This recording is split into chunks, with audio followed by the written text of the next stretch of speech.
cómo se tritura o rebana una roca maciza, de la misma manera en que se fabrica el cuerpo de un camión en segundos, o se cultivan 16 hileras de maíz al mismo tiempo, o se observan los confines del universo conocido. Se hace pensando en grande, muy en grande. Hoy, las máquinas más grandes del mundo en maravillas modernas.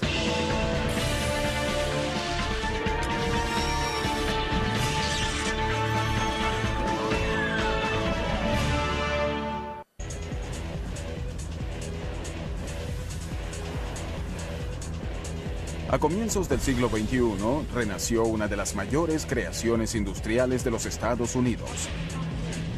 Cuando el histórico complejo River Rouge de Henry Ford, construido en 1918, reabrió sus puertas como centro de producción de la venerable camioneta F-150 de Ford.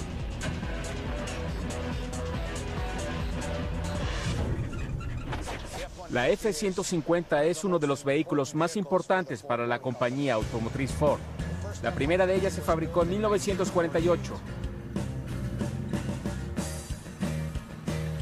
El nuevo complejo Rouge representaría un avance mayor en manufactura, especialmente la planta de acuñación de metal renovado. La planta de acuñación de Dearborn le pone puertas a las F-150 que se fabrican. Este año fabricaremos alrededor de 2.800.000 puertas. A fin de fabricar las puertas de la camioneta con la máxima eficiencia y precisión, Ford necesitaría una máquina revolucionaria y muy grande. La prensa de transferencia Schuller A extra grande. Longitud 38 metros, altura total 15 metros, peso sin incluir los troqueles 2.350.000 kilogramos. Fuente de energía, 2 motores eléctricos de 600 caballos de fuerza cada uno. Dieta 315.000 kilogramos de acero al día. La prensa Schuller A, que ocupa todo este edificio, que a su vez está dentro de otro edificio, es una herramienta automática parecida a los tornos y prensas que se ven en cualquier tienda de máquinas. Son las máquinas que construyen máquinas, pero pocas se atreven a ser tan enormes como las Schuller. La prensa en sí pesa 2.600 toneladas. Esto equivale a 6 Boeing 747. Antes de poder instalar la prensa, tuvimos que meter 226 vigas en el lecho de roca a una profundidad de 34 metros. Después tuvimos que vaciar 113 metros cúbicos de concreto, lo cual equivale a 8 kilómetros de autopista de 2 canales.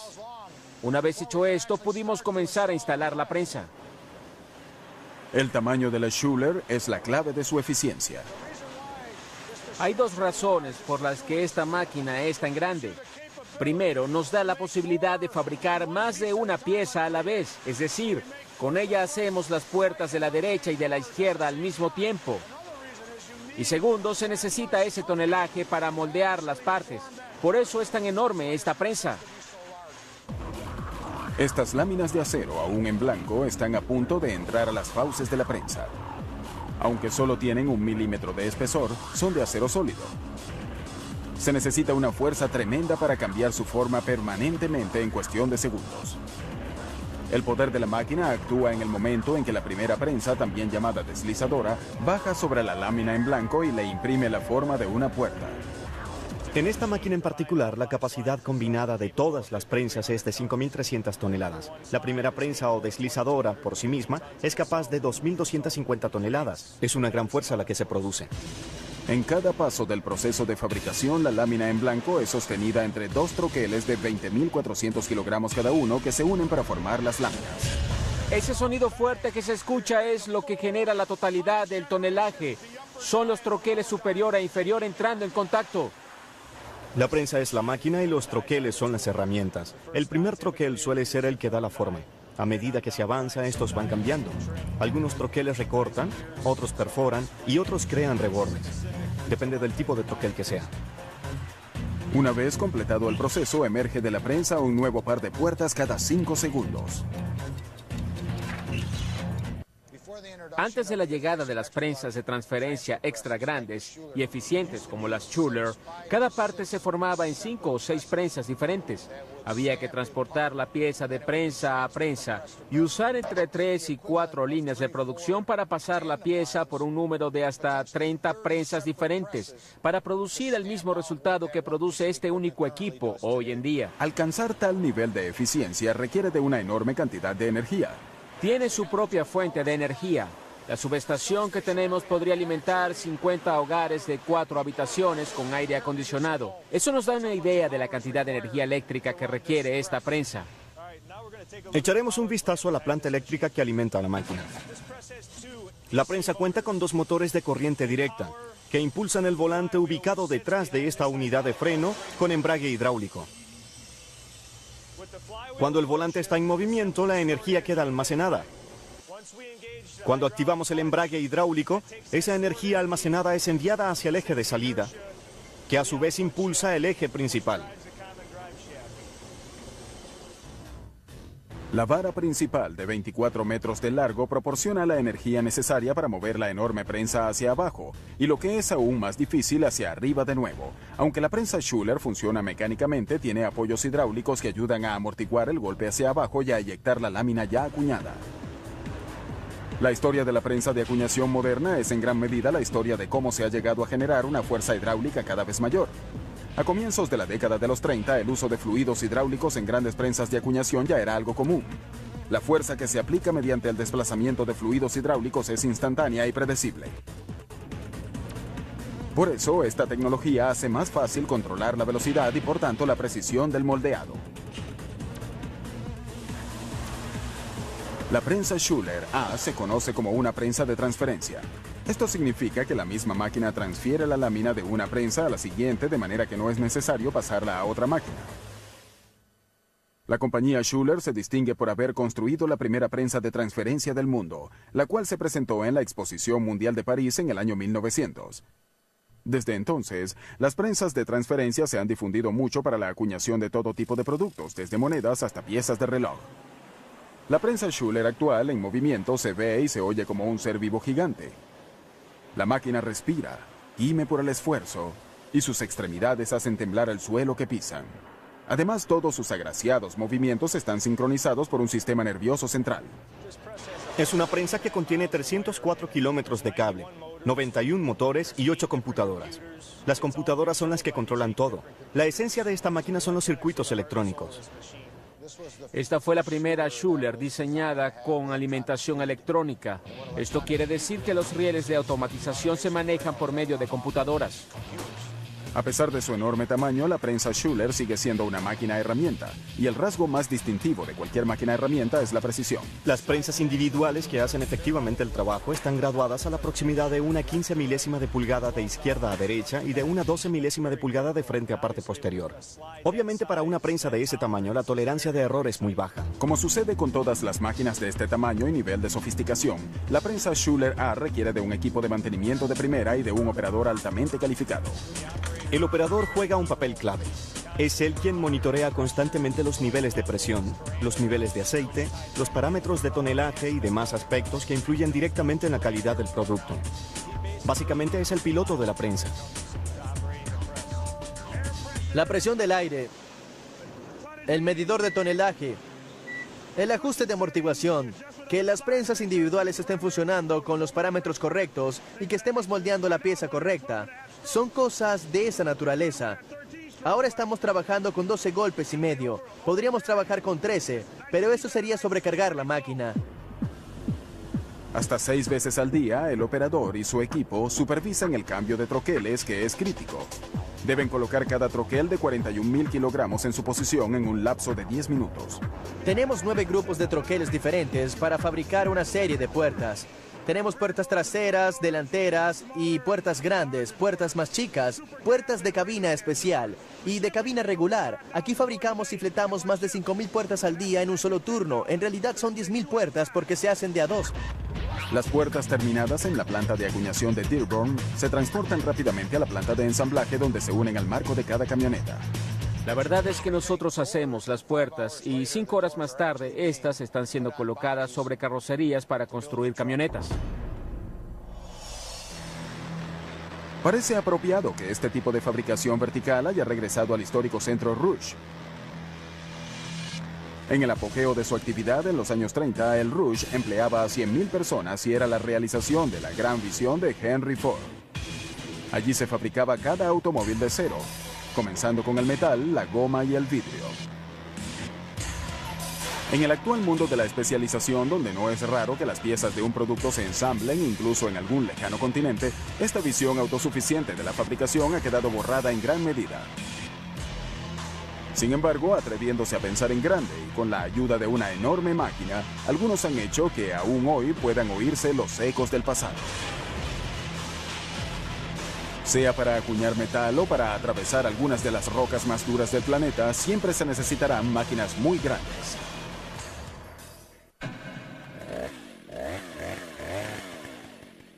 La sierra eléctrica. Un concepto maravillosamente simple y eficiente. Un motor de gasolina de 2 tiempos impulsa una cadena armada con afilados dientes metálicos. Una sierra eléctrica de 46 centímetros con 3 caballos de fuerza podrá cortar fácilmente toda la madera que se quiera sin requerir mucho esfuerzo. ¿Podría un concepto similar funcionar para cortar un material mucho más duro, como un lecho de roca? ¿Cómo sería una máquina tal? Es así. Esta es una máquina gigante que corta roca del suelo y se le conoce como excavadora eléctrica. Y la más grande del mundo es la Aztec Underground 1860 HD. Excavadora Aztec Underground 1860 HD. Peso total 160.000 kilogramos. Motores 2 diésel de Caterpillar. Uno con 1.200 caballos de fuerza, el otro con 300. Consumo de combustible 75 galones por hora. Longitud máxima de la cadena 10,7 metros. Esta excavadora es un equipo de construcción especialmente diseñado para excavar perforando el lecho de roca y sacar los restos, a fin de poder meter otros materiales. Cuando se requieren trincheras especialmente largas o profundas, los constructores piden la 1860. Esta máquina puede perforar hasta 9,15 metros de profundidad. Actualmente tenemos otra máquina en camino a Israel que perforará hasta los 15,20 metros. En África una vez hicimos un trabajo de perforación con la 1860 abriendo una trinchera de 2,4 metros de ancho y 3,6 metros de profundidad. Para una tubería de gas de 1,83 metros que atraviesa todo Marruecos. Tardamos 1 año y medio en hacer ese trabajo. Solo hay 9 excavadoras 1860 en todo el mundo. Por lo general, las personas recuerdan cuándo fue que vieron una por primera vez. Al ver una de estas máquinas en funcionamiento perforando el lecho de roca, la persona puede sentir la tierra vibrando bajo sus pies a medida que se va abriendo. Tiembla mucho, la máquina usa 2 motores principales, así que produce mucha vibración, y como está sacando tierra, se mueve aún más. 6 de las 9 1860 que hay en el mundo son propiedad de H.L. Chapman Pipeline Construction, en Texas, donde el lecho de roca comienza apenas unos centímetros por debajo de la superficie en casi todo el estado. Es sin dudas un trabajo para una de las máquinas más grandes del mundo. No es difícil ubicar el aspecto de negocios de esta excavadora. Algo menos obvio es que el eje excavador se encuentra en la parte posterior de la misma. El mero peso de la parte delantera, que incluye motores, bandas de rodadura y un tanque de gasolina gigantes, ayuda en la tarea de excavación. Así se obtiene penetración y producción. En estas máquinas, el peso y los caballos de fuerza equivalen a producción. El Caterpillar 3512 con 1.200 caballos de fuerza es el más grande de los 2 motores y se dedica exclusivamente a impulsar la excavadora, que no es hidráulica sino mecánica. Es muy importante llevar toda la energía al suelo, y podemos hacer eso mucho más eficientemente usando el sistema de impulso mecánico. Otro motor de 300 caballos de fuerza impulsa las bandas de rodadura hidráulicas, las cuales desplazan esta poderosa máquina a velocidades de hasta 1,5 kilómetros por hora aproximadamente. Sí, es una máquina que se desplaza muy lento, y cuando se está acabando una trinchera, esa velocidad puede llegar a oscilar entre 60 a 90 centímetros por minuto y 3 a 4,5 metros por minuto. El sistema de rodadura está diseñado más bien en función de generar momento de torsión y de arrastre. El segundo motor impulsa también diversos dispositivos hidráulicos. Básicamente controlamos la velocidad y la rotación de la correa transportadora. También controlamos el eje de perforación, su ascenso y descenso. Y controlamos las bandas de rodadura. Además, por supuesto, dirigimos el corazón de la máquina, que es la vara central, a donde se conecta el eje que perfora la roca como tal.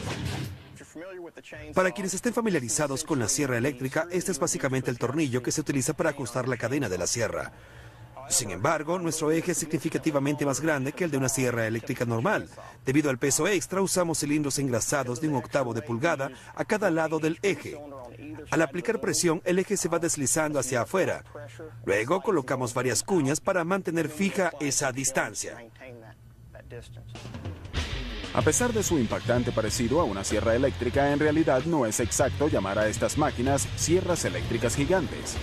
Estas excavadoras de zanjas o trincheras son una clase de máquina altamente especializada y sumamente precisa, comenzando por la cadena de aserrada. Sus dientes de acero de carburo están colocados de manera que rompan al máximo la superficie de la roca. Este es nuestro patrón estándar en B. Todas nuestras máquinas lo tienen. Este que ven aquí es el primer diente que hace impacto y rompe la roca. Hace una hendidura en la roca. Luego entra el segundo diente y golpea aquí. Así, esta pequeña área que ven aquí se partirá y convertirá en un fragmento. Los dientes se afilan solos, es decir, siempre tienen punta, lo cual contribuye a la longevidad del diente y a mantener el costo bajo para quien alquila la máquina. El patrón estable de impacto, que es como una sucesión infinita de golpes rápidos, va rompiendo la roca. Idealmente también va produciendo fragmentos relativamente grandes que luego podrán ser utilizados para recubrir las paredes de la trinchera. Este es el tamaño típico para las trincheras pequeñas, y este es el tamaño de fragmentos que nos interesa porque implican producción. La precisión también es indispensable a la hora de controlar la ruta de la excavadora. Sin este control, una máquina tan grande como esta podría producir desastres, ya que muchas veces opera sobre suelos sensibles. Puede haber tuberías de gas o agua ya instaladas en ese mismo suelo. A veces el contratista debe volver a instalar tuberías en el mismo lugar por donde hemos pasado, pero esta vez con menos espacio, quizá con apenas medio metro entre las tuberías de gas y los cableados. Un sistema de posicionamiento guiado por láser dirige al operador a medida que va rompiendo la roca, manteniendo el nivel de la excavadora y el curso de la misma sobre una línea totalmente recta. Hay un poste encima del eje y un receptor en el interior de la cabina. Esto me permite saber si estoy por encima o por debajo. Se ven 3 luces. La verde quiere decir que estoy justamente donde debo estar. Luego hay 2 luces amarillas, una abajo y otra arriba, que indican que estoy a medio centímetro de donde debería.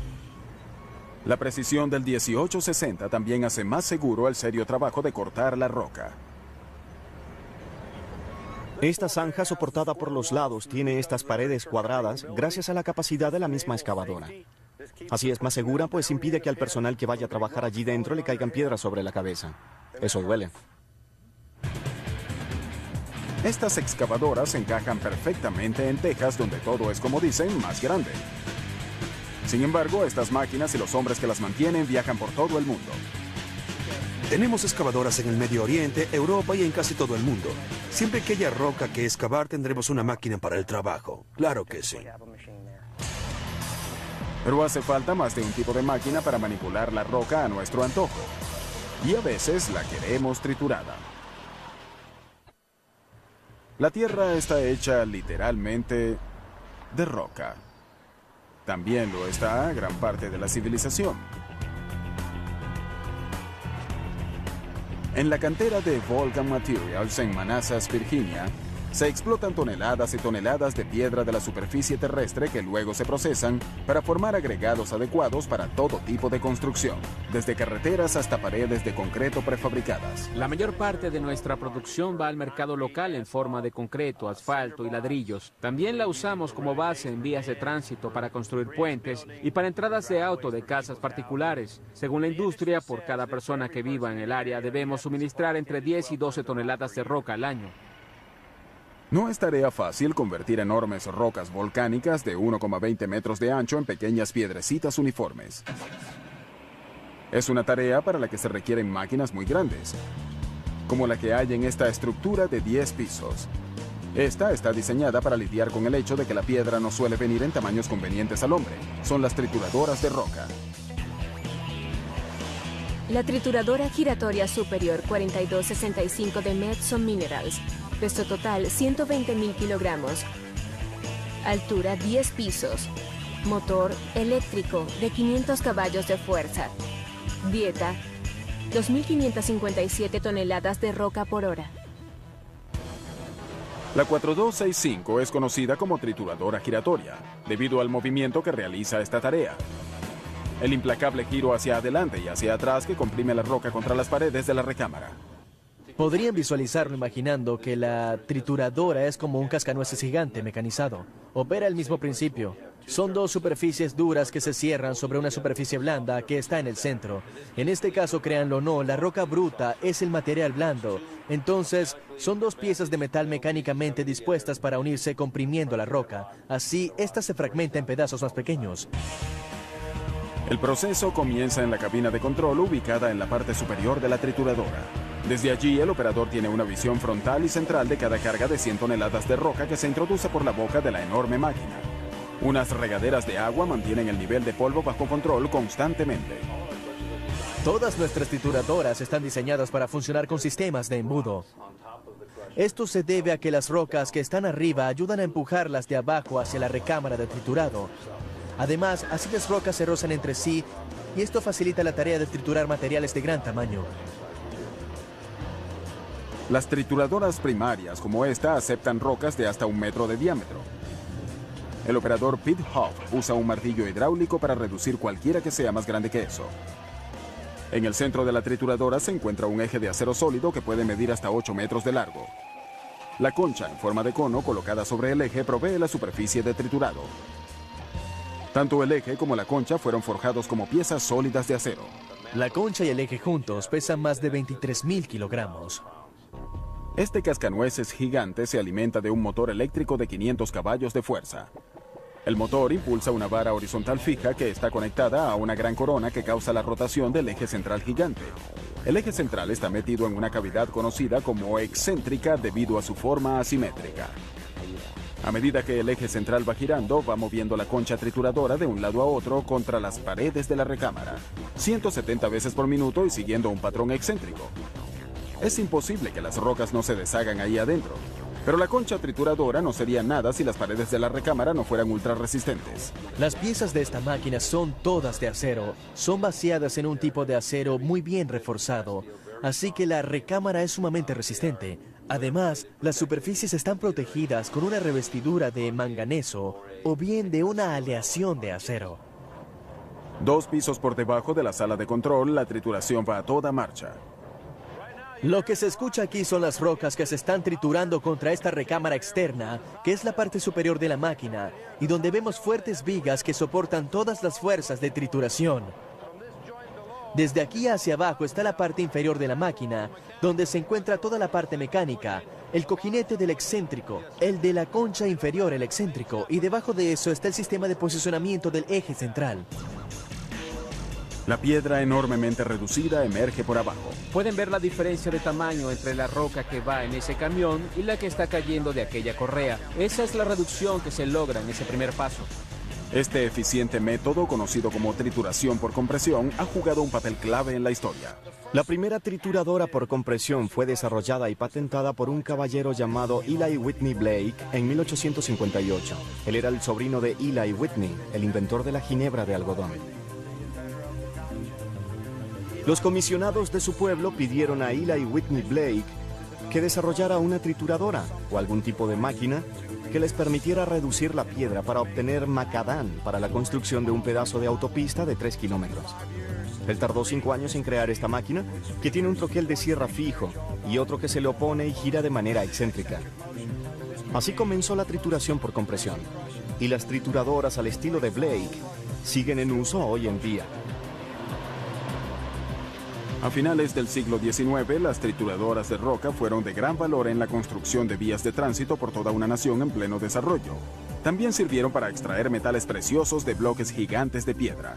El legendario Comstock Lode de Nevada extrajo riquezas a una velocidad sin precedentes gracias a una trituradora mecánica. Entre 1920 y 1930 se hizo una innovación importante a las máquinas de trituración gigantes con el modelo Simmons o trituradora de cono. A diferencia de las trituradoras giratorias tradicionales, el eje central de este tipo no está soportado desde arriba. Esto le da al metal de trituración más libertad de movimiento y el doble de proyección en la horizontal.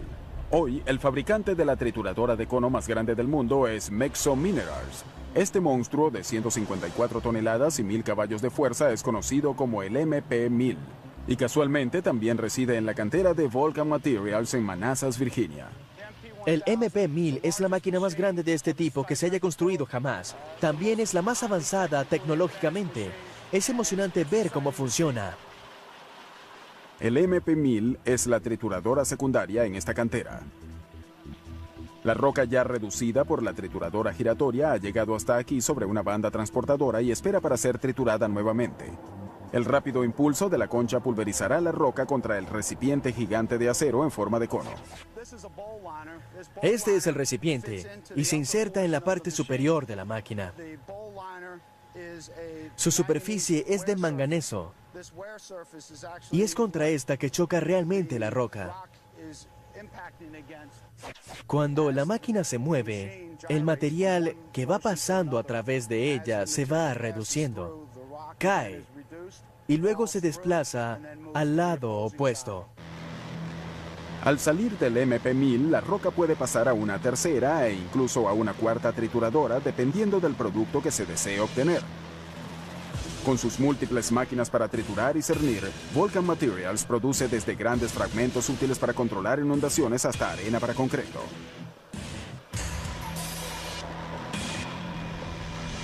La piedra triturada resulta de la fuerza y la precisión. Y esta es una combinación que funciona también en la granja.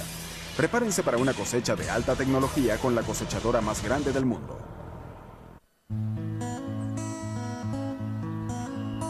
En Estados Unidos hay más de 250 millones de acres de siembras y casi el mismo número de maneras de cosecharlas. Pero la máquina que ha llegado a representar el tiempo de la cosecha en nuestros campos es la poderosa cosechadora trilladora o combinada. Ninguna otra cosechadora ofrece la misma mezcla de ferocidad al cortar, gentileza al separar y rapidez al descargar. Esta máquina puede convertir docenas de hileras de enormes plantas en grano listo para ser comercializado en cuestión de segundos. Su nombre se debe a que realiza varios procesos. Primero, corta el grano. Luego lo eleva hasta el sistema de trillado, donde separa el grano como tal del resto de la planta. Seguidamente, separa el grano de la paja y deposita el grano en un tanque aparte. Mientras más grande sea la cosechadora, mayor será su capacidad de producción y la más grande de todas es la Lexion 590.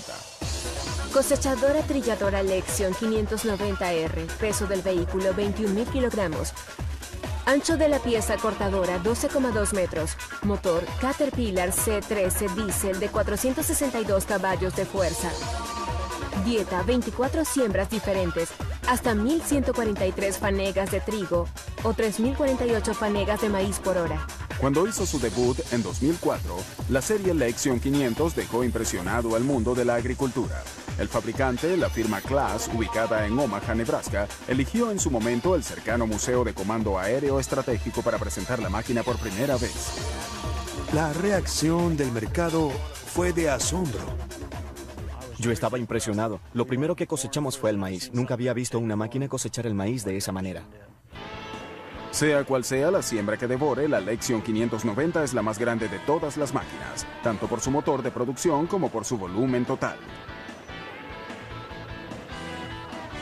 Pero lo que realmente dejó pasmados a todos, desde Yakima hasta Wichita, fue la enorme pieza cortadora de 12,2 metros de ancho. Estas piezas pueden atacar una amplia variedad de siembras, pero están enfocadas hacia las tres más comunes: el trigo, el maíz y la soya. Esta es la F540, la pieza cortadora más grande del mercado. Es una pieza que se usa específicamente para cosechar granos de soya. Su rasgo distintivo es un sistema de barra que permite cortar de manera flexible. La barra se mantiene muy a ras del suelo, de modo que sea posible cosechar los granos de soya desde arriba hasta la base misma de la planta. Y esta pieza cortadora puede cambiarse para cosechar otro tipo de siembras más rápido de lo que los agricultores del pasado hayan podido soñar jamás. Para hacer esto rápidamente, proveemos un acoplador múltiple que permite enganchar o desconectar la pieza cortadora en poco tiempo. Aquí están todas las funciones hidráulicas y eléctricas necesarias para operar esta pieza. Así que el trabajador podrá pasar de la soya al maíz, por ejemplo, en apenas unos minutos. Las cosechadoras trilladoras o combinadas han avanzado mucho desde que aparecieron las primeras versiones tiradas por caballos cerca de 1830. Estas máquinas fueron las primeras en combinar el nuevo cosechador mecánico de Cyrus McCormick con las tradicionales máquinas trilladoras. Las combinadas aladas por caballos, algunas de las cuales usaban hasta 16 de estos, duraron hasta bien entrado el siglo XX junto con algunas máquinas de vapor. El motor de combustión interno hizo populares las combinadas impulsadas por tractores para la década de los 20. La combinada autopropulsada moderna alcanzó su madurez en la década de los 50, pero entonces solo comenzaba a hacerse grande. Sí, a mediados de los 50 se manejaban cosechadoras de 2 hileras probablemente. Ahora manejamos cosechadoras de 16 hileras. El área en la que se han visto las mejoras, desarrollo y evolución reales ha sido en la capacidad de cosechar. Hoy en día la capacidad de estas máquinas en ese sentido es fenomenal. Las mejoras en los controles hidráulicos, eléctricos y cibernéticos han llevado a un desempeño más alto en el aspecto que más cuenta en una combinada, en el sistema de trillado. El proceso de trillado es el acto de separar los granos de los tallos.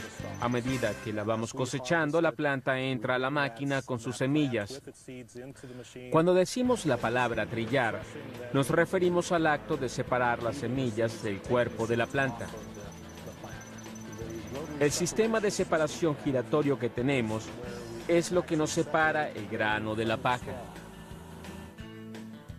Después de un trillado inicial, la acción centrífuga del rotor hace pasar al grano hacia abajo, alejándolo de la paja. Esta pasa a la parte posterior por medio de una correa transportadora. Todas las funciones del 590 dependen de un motor de 462 caballos de fuerza. En este negocio se entiende bien el significado de caballos de fuerza. Y la combinada más grande del mundo tiene mucha. Sin embargo, la fuerza de esos 462 caballos se distribuye de tal manera que la máquina resulta ser una fábrica sobre ruedas. El motor diésel como tal, aunque es grande, está sobre un sistema mucho más grande de cilindros hidráulicos y bandas mecánicas. Así que del motor sacamos una bomba hidrostática que impulsa la transmisión de suelo y genera otras transmisiones para el sistema de trillado, el sistema de separación y el sistema de limpieza.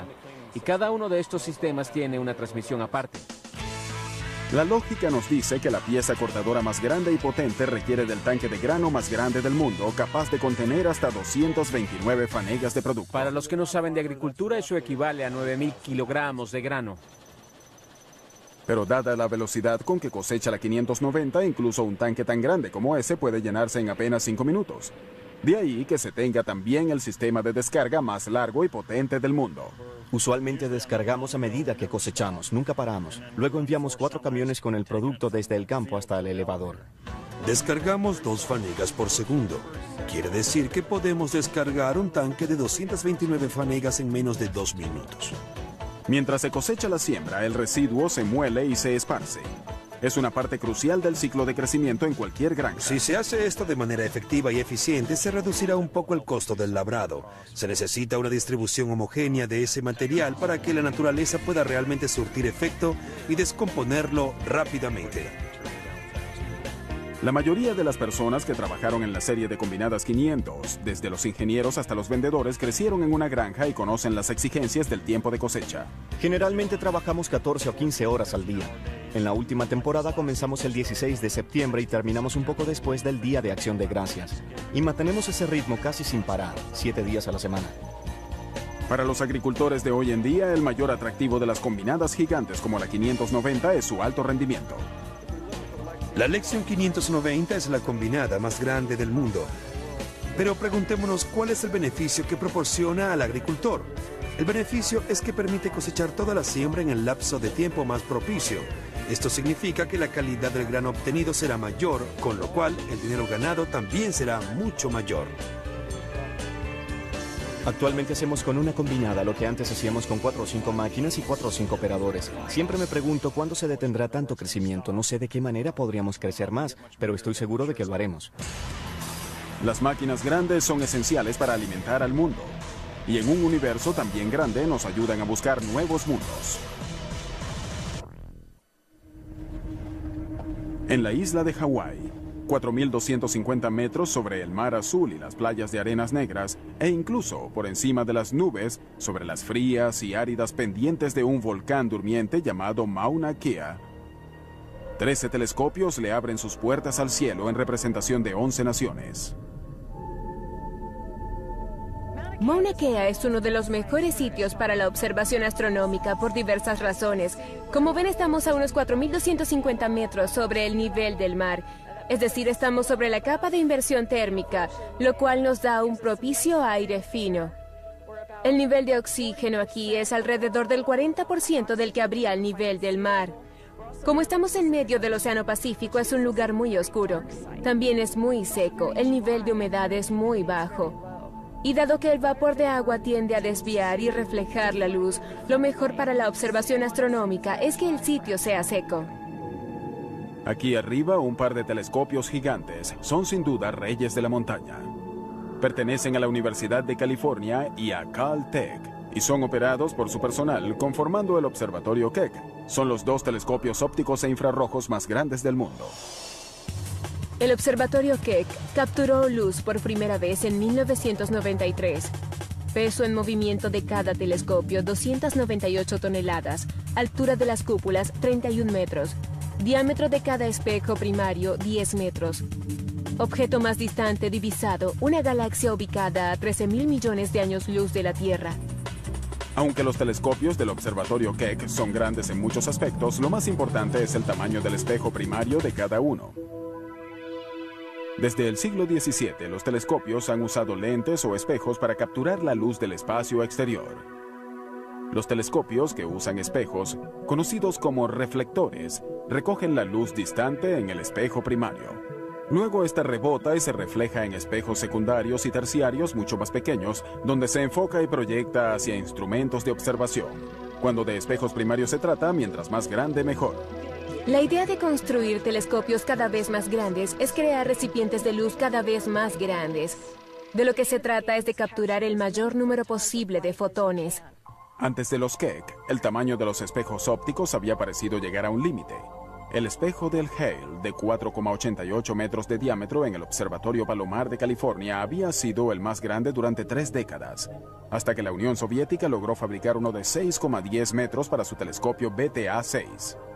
Existe un límite práctico al tamaño de un espejo primario. Los contenedores de flete tienen una capacidad limitada a 8,2 metros de diámetro. Y hay que tomar en cuenta si se va a pasar por debajo de un puente. De modo que hay un límite relacionado con la ingeniería civil que mantuvo el diámetro de los telescopios en unos 8 metros. En la década de los 80 emergió un concepto radical de un equipo de científicos de la Universidad de California liderados por Jerry Nelson. Estos propusieron un reflector mosaico, compuesto de 36 espejos hexagonales que funcionarían conjuntamente con tal precisión que equivaldrían a un solo espejo gigante. Los telescopios Keck representan un cambio de paradigma en la fabricación de telescopios porque no están limitados por el tamaño de la pieza de vidrio. Se dieron cuenta de que podían usar muchos espejos más pequeños para fabricar un gran telescopio y luego usar la computación para controlar la superficie y hacer que se comportara como un único espejo. El concepto debía ser probado. ¿Cómo podría el espejo óptico más grande del mundo lograr el enorme grado de precisión requerido por la astronomía? La respuesta está debajo de la brillante superficie de aluminio de cada segmento de espejo. Se trata de un sistema de control activo. Este es uno de los segmentos del telescopio Keck. Está hecho de un material cerámico llamado cerodur. El cerodur es un compuesto especial que no permite que el segmento se contraiga o se expanda con el calor. Una vez quitado el aluminio, podemos ver los impulsores. Estos irán moviendo el segmento para darle su posición exacta. Los 108 impulsores, 3 por segmento, mueven el vidrio hasta 2 veces por segundo, ajustando constantemente en base a las diminutas deformaciones que causan en la superficie del espejo la rotación de la Tierra, los cambios de temperatura externa e incluso el viento. Un total de 168 sensores, ubicados sobre los bordes de cada segmento, reportan los cambios de posición a una computadora central que, a su vez, envía comandos a los impulsores. Todo esto ocurre en un instante. El espejo primario, que pesa 16 toneladas, está apoyado en un enorme marco de acero. Sin embargo, el telescopio entero, que pesa casi 300 toneladas, está diseñado para reaccionar al más leve movimiento. A medida que el telescopio rastrea objetos en el cielo nocturno, va girando sobre un cojinete de aceite, así que no influye ninguna vibración mecánica. Si se quitara el seguro, podrías mover esta estructura de 300 toneladas con un solo empujón de mano. Lo irónico es que los cientos de toneladas de acero están en última instancia soportando una capa de aluminio reflectante cuyo espesor es de menos de 1/1000ª de pulgada. El espejo segmentado ha resultado ser un triunfo. En un futuro, incluso los telescopios espaciales serán muchas veces segmentados. Si se quisiera poner un telescopio de gran escala en el espacio, no habrá que enviar un pedazo enorme de vidrio.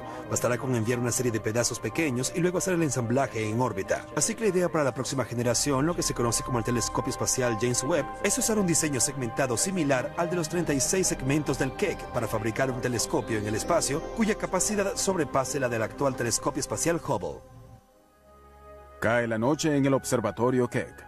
Las compuertas se abren como párpados gigantes y los telescopios se ponen a mirar el cielo. Después de que se pone el sol, nos queda alrededor de media hora antes de que todo quede completamente a oscuras. Aquí no hay luces de autos, ni linternas, ni luces de ascensores siquiera. En preparación para este momento, aires acondicionados gigantes han mantenido los 20.000 metros cúbicos de aire dentro de la cúpula a una fresca temperatura de 0 grados centígrados. Queremos que al abrir las compuertas de noche, la temperatura al interior de la cúpula sea lo más cercana posible a la temperatura ambiente de afuera. No nos conviene introducir aberraciones adicionales en nuestra cúpula, porque los fotones que tratan de llegar a nuestros instrumentos ya han viajado durante miles de millones de años por el universo para llegar aquí. ¿Y cuál es el trabajo que realiza el telescopio más grande del mundo? Actualmente ayuda a reescribir lo que creíamos saber sobre el cosmos. Los telescopios Keck han sido esenciales para nuestra comprensión del Big Bang, o mejor dicho, la gran expansión, y han ampliado nuestra comprensión de la naturaleza de la materia en el universo. Por ejemplo, está el hecho de que la mayor parte del universo podría estar compuesta de energía oscura y materia oscura. Son formas de materia que no podemos ver ni comprender, al menos no todavía. Apenas un 4% de la materia que hay en el universo es la materia de la que sabemos, la materia que está en la tabla periódica, el oxígeno y el hierro que conforman nuestra piel y nuestros huesos. 114783. Es un planeta cocido. Adelántalo. ¿Un nuevo planeta? Es un nuevo planeta. Creo que los descubrimientos de planetas que orbitan estrellas diferentes a nuestro Sol son lo que más dará a conocer a los telescopios Keck.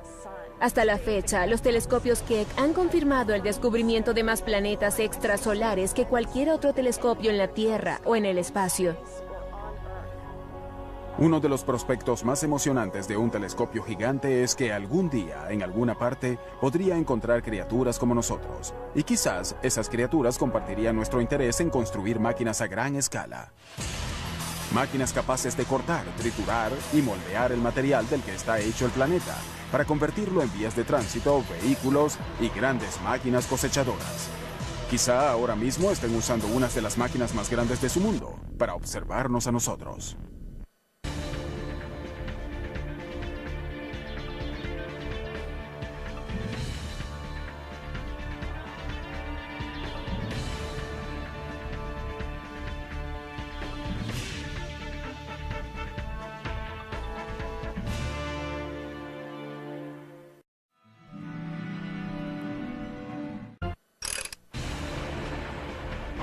¿Cómo se tritura o rebana una roca maciza?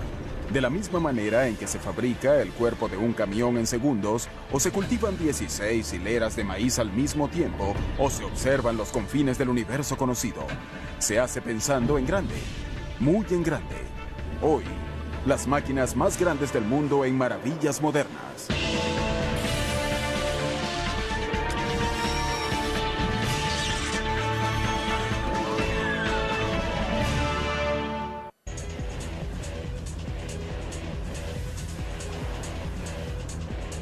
A comienzos del siglo XXI, renació una de las mayores creaciones industriales de los Estados Unidos. Cuando el histórico complejo River Rouge de Henry Ford, construido en 1918, reabrió sus puertas como centro de producción de la venerable camioneta F-150 de Ford.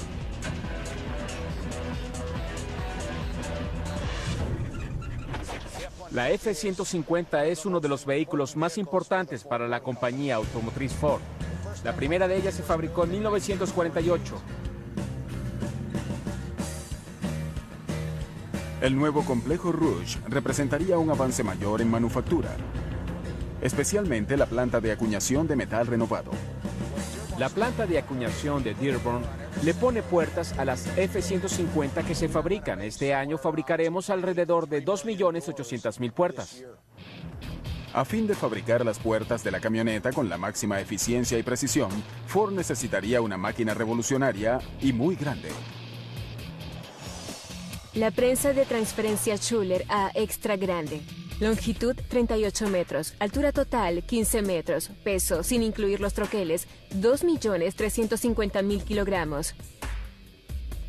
Fuente de energía, 2 motores eléctricos de 600 caballos de fuerza cada uno. Dieta 315.000 kilogramos de acero al día. La prensa Schuller A, que ocupa todo este edificio, que a su vez está dentro de otro edificio, es una herramienta automática parecida a los tornos y prensas que se ven en cualquier tienda de máquinas. Son las máquinas que construyen máquinas, pero pocas se atreven a ser tan enormes como las Schuller. La prensa en sí pesa 2.600 toneladas. Esto equivale a 6 Boeing 747. Antes de poder instalar la prensa, tuvimos que meter 226 vigas en el lecho de roca a una profundidad de 34 metros. Después tuvimos que vaciar 113 metros cúbicos de concreto, lo cual equivale a 8 kilómetros de autopista de 2 canales. Una vez hecho esto, pudimos comenzar a instalar la prensa. El tamaño de la Schuller es la clave de su eficiencia. Hay 2 razones por las que esta máquina es tan grande. Primero, nos da la posibilidad de fabricar más de una pieza a la vez, es decir, con ella hacemos las puertas de la derecha y de la izquierda al mismo tiempo. Y segundo, se necesita ese tonelaje para moldear las partes. Por eso es tan enorme esta prensa. Estas láminas de acero, aún en blanco, están a punto de entrar a las fauces de la prensa. Aunque solo tienen 1 milímetro de espesor, son de acero sólido. Se necesita una fuerza tremenda para cambiar su forma permanentemente en cuestión de segundos. El poder de la máquina actúa en el momento en que la primera prensa, también llamada deslizadora, baja sobre la lámina en blanco y le imprime la forma de una puerta. En esta máquina en particular, la capacidad combinada de todas las prensas es de 5.300 toneladas. La primera prensa o deslizadora, por sí misma, es capaz de 2.250 toneladas. Es una gran fuerza la que se produce. En cada paso del proceso de fabricación, la lámina en blanco es sostenida entre 2 troqueles de 20.400 kilogramos cada uno que se unen para formar las láminas. Ese sonido fuerte que se escucha es lo que genera la totalidad del tonelaje. Son los troqueles superior e inferior entrando en contacto. La prensa es la máquina y los troqueles son las herramientas. El primer troquel suele ser el que da la forma. A medida que se avanza, estos van cambiando. Algunos troqueles recortan, otros perforan y otros crean rebordes. Depende del tipo de troquel que sea. Una vez completado el proceso, emerge de la prensa un nuevo par de puertas cada 5 segundos. Antes de la llegada de las prensas de transferencia extra grandes y eficientes como las Schuller, cada parte se formaba en 5 o 6 prensas diferentes. Había que transportar la pieza de prensa a prensa y usar entre 3 y 4 líneas de producción para pasar la pieza por un número de hasta 30 prensas diferentes para producir el mismo resultado que produce este único equipo hoy en día. Alcanzar tal nivel de eficiencia requiere de una enorme cantidad de energía. Tiene su propia fuente de energía. La subestación que tenemos podría alimentar 50 hogares de 4 habitaciones con aire acondicionado. Eso nos da una idea de la cantidad de energía eléctrica que requiere esta prensa. Echaremos un vistazo a la planta eléctrica que alimenta a la máquina. La prensa cuenta con 2 motores de corriente directa que impulsan el volante ubicado detrás de esta unidad de freno con embrague hidráulico. Cuando el volante está en movimiento, la energía queda almacenada. Cuando activamos el embrague hidráulico, esa energía almacenada es enviada hacia el eje de salida, que a su vez impulsa el eje principal. La vara principal de 24 metros de largo proporciona la energía necesaria para mover la enorme prensa hacia abajo, y lo que es aún más difícil hacia arriba de nuevo. Aunque la prensa Schuler funciona mecánicamente, tiene apoyos hidráulicos que ayudan a amortiguar el golpe hacia abajo y a eyectar la lámina ya acuñada. La historia de la prensa de acuñación moderna es en gran medida la historia de cómo se ha llegado a generar una fuerza hidráulica cada vez mayor. A comienzos de la década de los 30, el uso de fluidos hidráulicos en grandes prensas de acuñación ya era algo común. La fuerza que se aplica mediante el desplazamiento de fluidos hidráulicos es instantánea y predecible. Por eso, esta tecnología hace más fácil controlar la velocidad y por tanto la precisión del moldeado. La prensa Schuler A se conoce como una prensa de transferencia. Esto significa que la misma máquina transfiere la lámina de una prensa a la siguiente de manera que no es necesario pasarla a otra máquina. La compañía Schuler se distingue por haber construido la primera prensa de transferencia del mundo, la cual se presentó en la Exposición Mundial de París en el año 1900. Desde entonces, las prensas de transferencia se han difundido mucho para la acuñación de todo tipo de productos, desde monedas hasta piezas de reloj. La prensa Schuler actual en movimiento se ve y se oye como un ser vivo gigante. La máquina respira, gime por el esfuerzo, y sus extremidades hacen temblar el suelo que pisan. Además, todos sus agraciados movimientos están sincronizados por un sistema nervioso central. Es una prensa que contiene 304 kilómetros de cable, 91 motores y 8 computadoras. Las computadoras son las que controlan todo. La esencia de esta máquina son los circuitos electrónicos. Esta fue la primera Schuler diseñada con alimentación electrónica. Esto quiere decir que los rieles de automatización se manejan por medio de computadoras.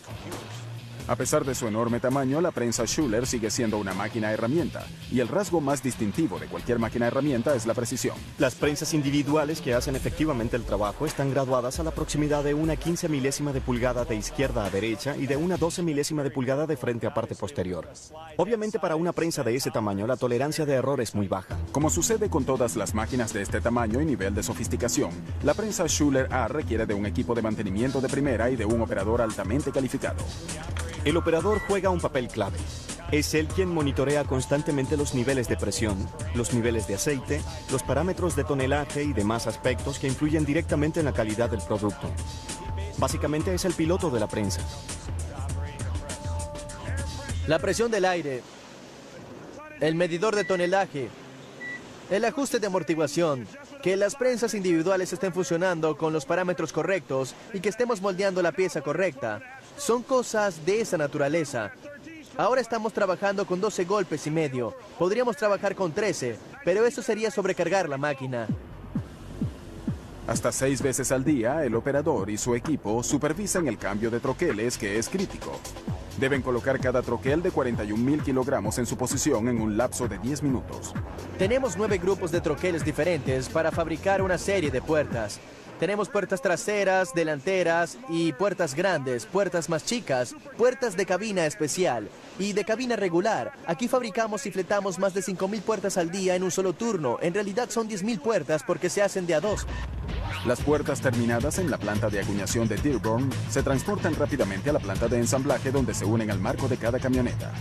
La verdad es que nosotros hacemos las puertas y 5 horas más tarde estas están siendo colocadas sobre carrocerías para construir camionetas. Parece apropiado que este tipo de fabricación vertical haya regresado al histórico centro Rouge. En el apogeo de su actividad en los años 30, el Rouge empleaba a 100.000 personas y era la realización de la gran visión de Henry Ford. Allí se fabricaba cada automóvil de cero, comenzando con el metal, la goma y el vidrio. En el actual mundo de la especialización, donde no es raro que las piezas de un producto se ensamblen incluso en algún lejano continente, esta visión autosuficiente de la fabricación ha quedado borrada en gran medida. Sin embargo, atreviéndose a pensar en grande y con la ayuda de una enorme máquina, algunos han hecho que aún hoy puedan oírse los ecos del pasado. Sea para acuñar metal o para atravesar algunas de las rocas más duras del planeta, siempre se necesitarán máquinas muy grandes.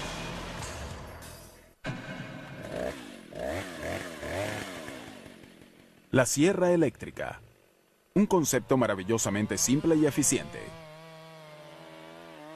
Un motor de gasolina de 2 tiempos impulsa una cadena armada con afilados dientes metálicos. Una sierra eléctrica de 46 centímetros con 3 caballos de fuerza podrá cortar fácilmente toda la madera que se quiera sin requerir mucho esfuerzo. ¿Podría un concepto similar funcionar para cortar un material mucho más duro, como un lecho de roca? ¿Cómo sería una máquina tal? Es así. Esta es una máquina gigante que corta roca del suelo y se le conoce como excavadora eléctrica. Y la más grande del mundo es la Aztec Underground 1860 HD.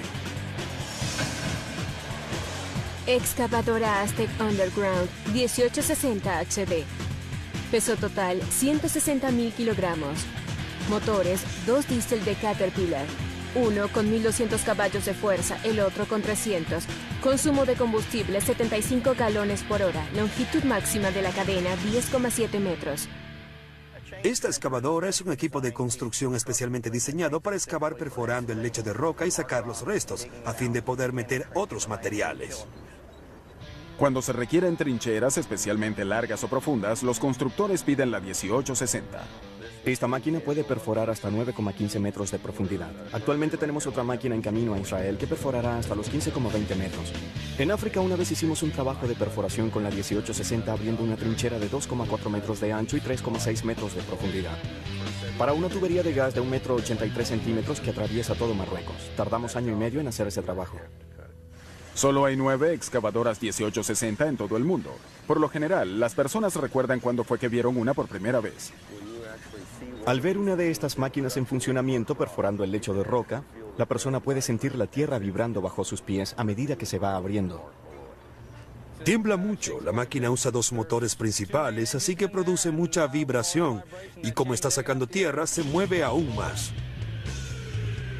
6 de las 9 1860 que hay en el mundo son propiedad de H.L. Chapman Pipeline Construction en Texas, donde el lecho de roca comienza apenas unos centímetros por debajo de la superficie en casi todo el estado. Es sin dudas un trabajo para una de las máquinas más grandes del mundo. No es difícil ubicar el aspecto de negocios de esta excavadora. Algo menos obvio es que el eje excavador se encuentra en la parte posterior de la misma. El mero peso de la parte delantera, que incluye motores, bandas de rodadura y un tanque de gasolina gigantes, ayuda en la tarea de excavación. Así se obtiene penetración y producción. En estas máquinas el peso y los caballos de fuerza equivalen a producción. El Caterpillar 3512 con 1200 caballos de fuerza es el más grande de los 2 motores y se dedica exclusivamente a impulsar la excavadora, que no es hidráulica sino mecánica. Es muy importante llevar toda la energía al suelo, y podemos hacer eso mucho más eficientemente usando el sistema de impulso mecánico. Otro motor de 300 caballos de fuerza impulsa las bandas de rodadura hidráulicas, las cuales desplazan esta poderosa máquina a velocidades de hasta 1,5 kilómetros por hora aproximadamente. Sí, es una máquina que se desplaza muy lento, y cuando se está acabando una trinchera, esa velocidad puede llegar a oscilar entre 60 a 90 centímetros por minuto y 3 a 4,5 metros por minuto. El sistema de rodadura está diseñado más bien en función de generar momento de torsión y de arrastre. El segundo motor impulsa también diversos dispositivos hidráulicos. Básicamente controlamos la velocidad y la rotación de la correa transportadora. También controlamos el eje de perforación, su ascenso y descenso. Y controlamos las bandas de rodadura. Además, por supuesto, dirigimos el corazón de la máquina, que es la vara central, a donde se conecta el eje que perfora la roca como tal. Para quienes estén familiarizados con la sierra eléctrica, este es básicamente el tornillo que se utiliza para ajustar la cadena de la sierra. Sin embargo, nuestro eje es significativamente más grande que el de una sierra eléctrica normal. Debido al peso extra, usamos cilindros engrasados de 1/8 de pulgada a cada lado del eje. Al aplicar presión, el eje se va deslizando hacia afuera. Luego colocamos varias cuñas para mantener fija esa distancia. A pesar de su impactante parecido a una sierra eléctrica, en realidad no es exacto llamar a estas máquinas sierras eléctricas gigantes.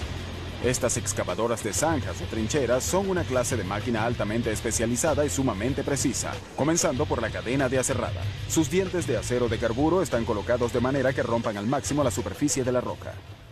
Este es nuestro patrón estándar en B. Todas nuestras máquinas lo tienen. Este que ven aquí es el primer diente que hace impacto y rompe la roca. Hace una hendidura en la roca. Luego entra el segundo diente y golpea aquí. Así, esta pequeña área que ven aquí se partirá y convertirá en un fragmento. Los dientes se afilan solos, es decir, siempre tienen punta, lo cual contribuye a la longevidad del diente y a mantener el costo bajo para quien alquila la máquina. El patrón estable de impacto, que es como una sucesión infinita de golpes rápidos, va rompiendo la roca. Idealmente también va produciendo fragmentos relativamente grandes que luego podrán ser utilizados para recubrir las paredes de la trinchera. Este es el tamaño típico para las trincheras pequeñas, y este es el tamaño de fragmentos que nos interesa porque implican producción. La precisión también es indispensable a la hora de controlar la ruta de la excavadora. Sin este control, una máquina tan grande como esta podría producir desastres, ya que muchas veces opera sobre suelos sensibles. Puede haber tuberías de gas o agua ya instaladas en ese mismo suelo. A veces el contratista debe volver a instalar tuberías en el mismo lugar por donde hemos pasado, pero esta vez con menos espacio, quizá con apenas medio metro entre las tuberías de gas y los cableados. Un sistema de posicionamiento guiado por láser dirige al operador a medida que va rompiendo la roca, manteniendo el nivel de la excavadora y el curso de la misma sobre una línea totalmente recta. Hay un poste encima del eje y un receptor en el interior de la cabina. Esto me permite saber si estoy por encima o por debajo. Se ven 3 luces. La verde quiere decir que estoy justamente donde debo estar. Luego hay 2 luces amarillas, una abajo y otra arriba, que indican que estoy a medio centímetro de donde debería.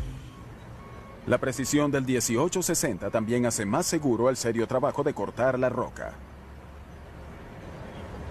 Esta zanja soportada por los lados tiene estas paredes cuadradas gracias a la capacidad de la misma excavadora. Así es más segura, pues impide que al personal que vaya a trabajar allí dentro le caigan piedras sobre la cabeza. Eso duele. Estas excavadoras encajan perfectamente en Texas, donde todo es, como dicen, más grande. Sin embargo, estas máquinas y los hombres que las mantienen viajan por todo el mundo. Tenemos excavadoras en el Medio Oriente, Europa y en casi todo el mundo. Siempre que haya roca que excavar, tendremos una máquina para el trabajo. Claro que sí. Pero hace falta más de un tipo de máquina para manipular la roca a nuestro antojo. Y a veces la queremos triturada. La Tierra está hecha literalmente de roca. También lo está gran parte de la civilización.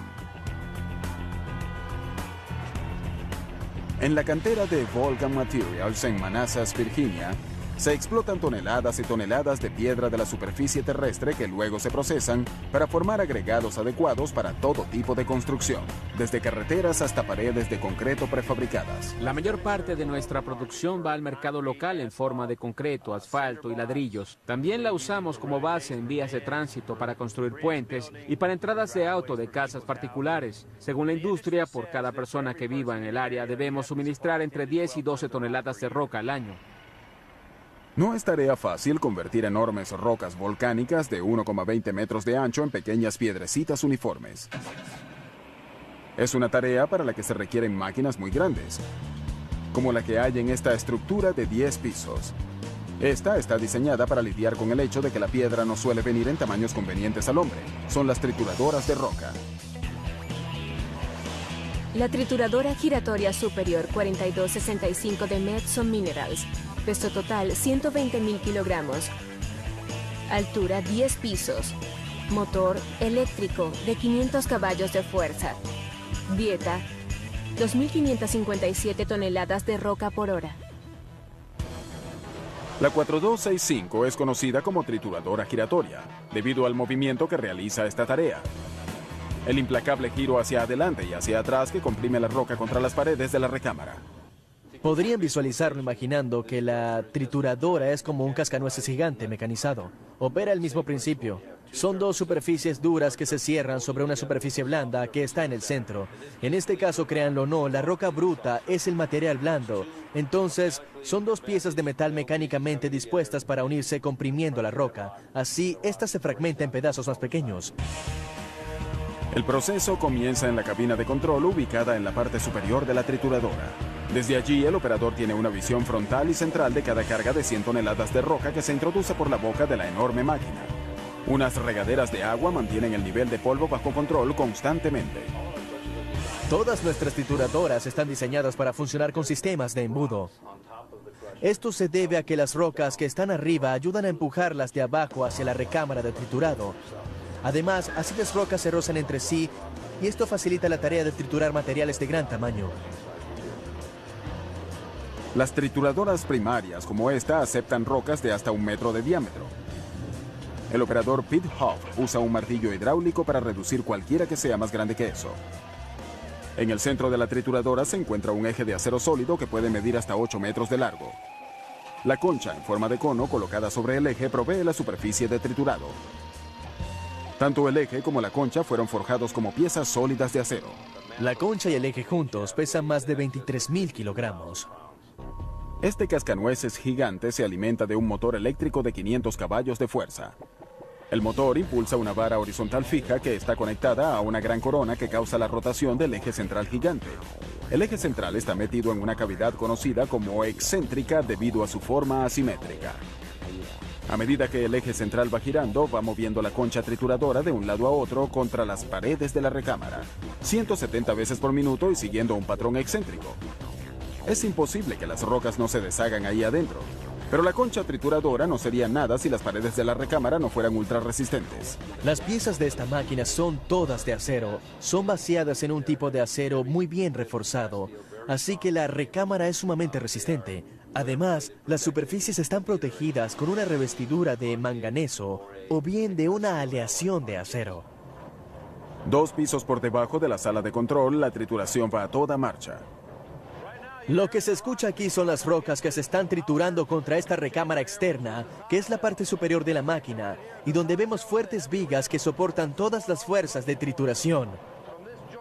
Desde aquí hacia abajo está la parte inferior de la máquina, donde se encuentra toda la parte mecánica, el cojinete del excéntrico, el de la concha inferior, el excéntrico, y debajo de eso está el sistema de posicionamiento del eje central.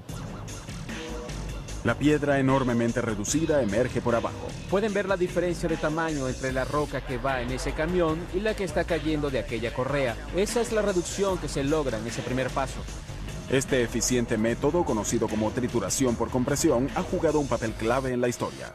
La primera trituradora por compresión fue desarrollada y patentada por un caballero llamado Eli Whitney Blake en 1858.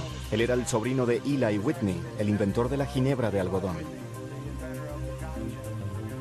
Los comisionados de su pueblo pidieron a Eli Whitney Blake que desarrollara una trituradora o algún tipo de máquina que les permitiera reducir la piedra para obtener macadán para la construcción de un pedazo de autopista de 3 kilómetros.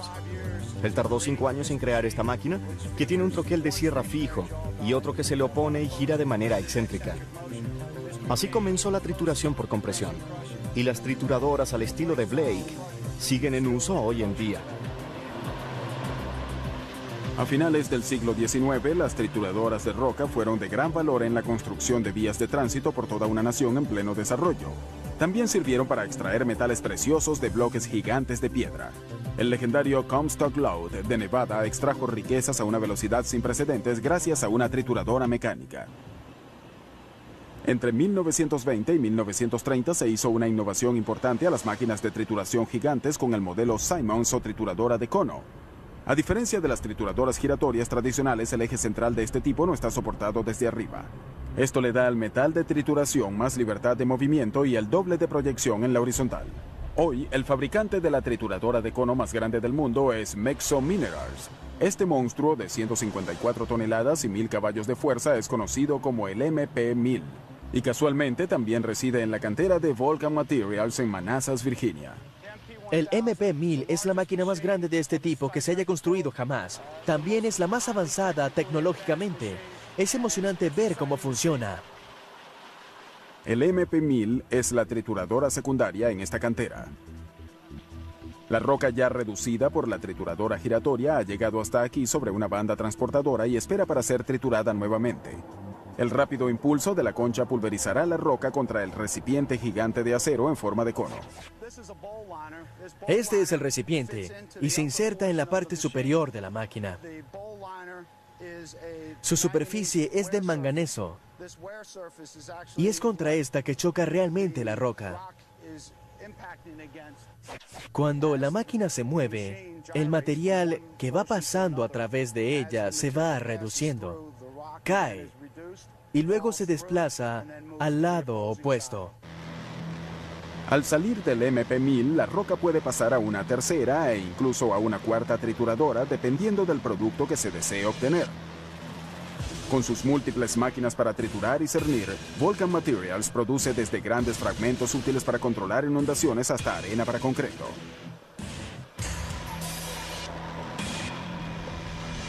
La piedra triturada resulta de la fuerza y la precisión. Y esta es una combinación que funciona también en la granja.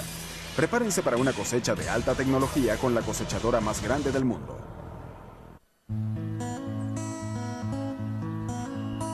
En Estados Unidos hay más de 250 millones de acres de siembras y casi el mismo número de maneras de cosecharlas.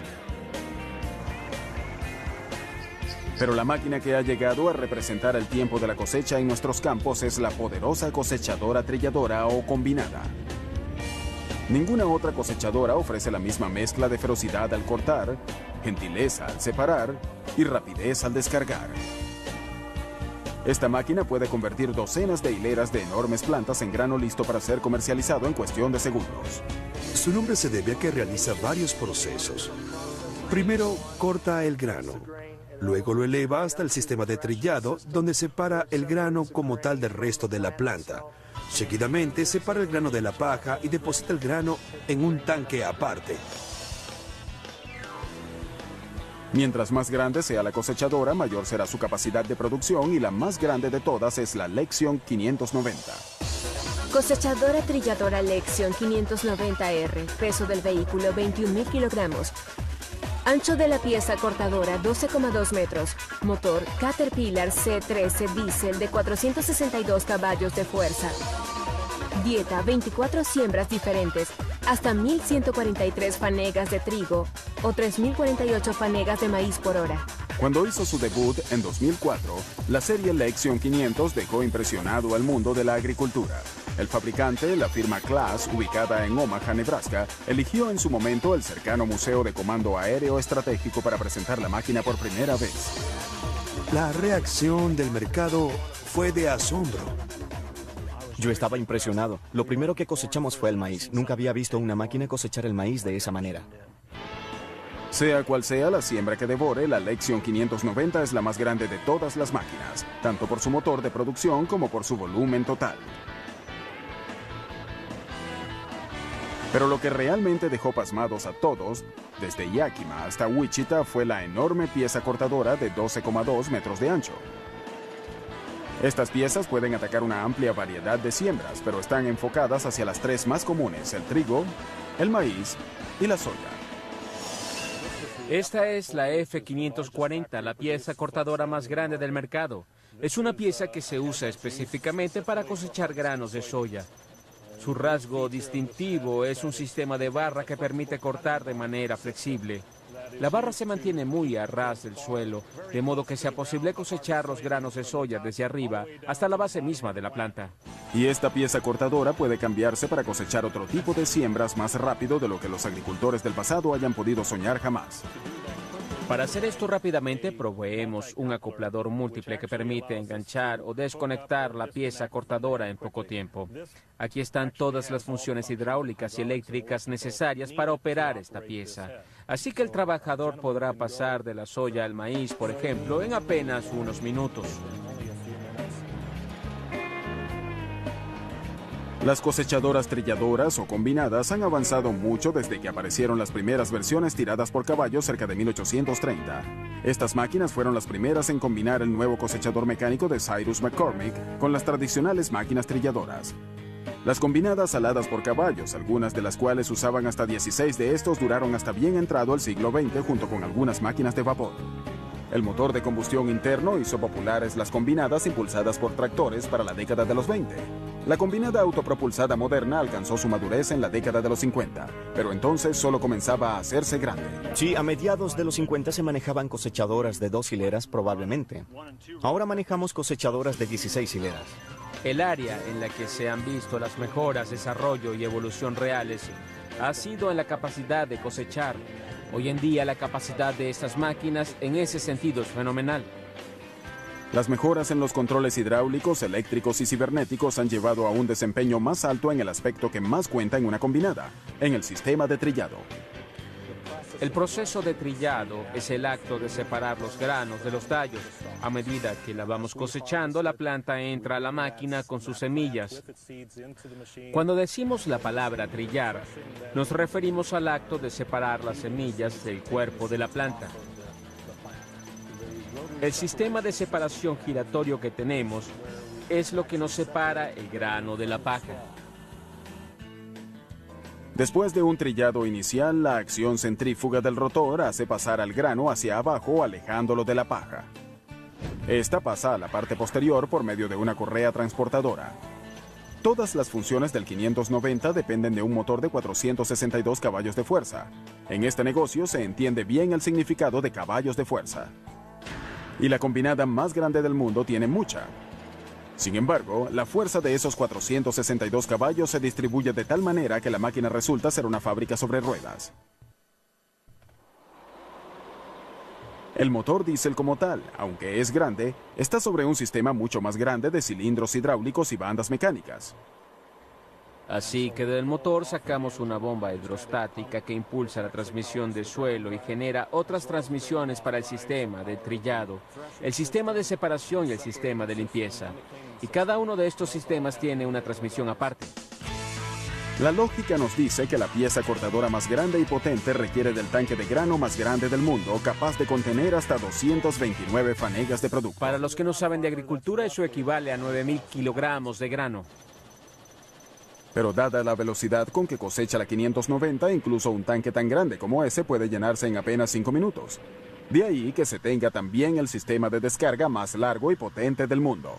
Usualmente descargamos a medida que cosechamos, nunca paramos. Luego enviamos 4 camiones con el producto desde el campo hasta el elevador. Descargamos 2 fanegas por segundo. Quiere decir que podemos descargar un tanque de 229 fanegas en menos de 2 minutos. Mientras se cosecha la siembra, el residuo se muele y se esparce. Es una parte crucial del ciclo de crecimiento en cualquier granja. Si se hace esto de manera efectiva y eficiente, se reducirá un poco el costo del labrado. Se necesita una distribución homogénea de ese material para que la naturaleza pueda realmente surtir efecto y descomponerlo rápidamente. La mayoría de las personas que trabajaron en la serie de combinadas 500, desde los ingenieros hasta los vendedores, crecieron en una granja y conocen las exigencias del tiempo de cosecha.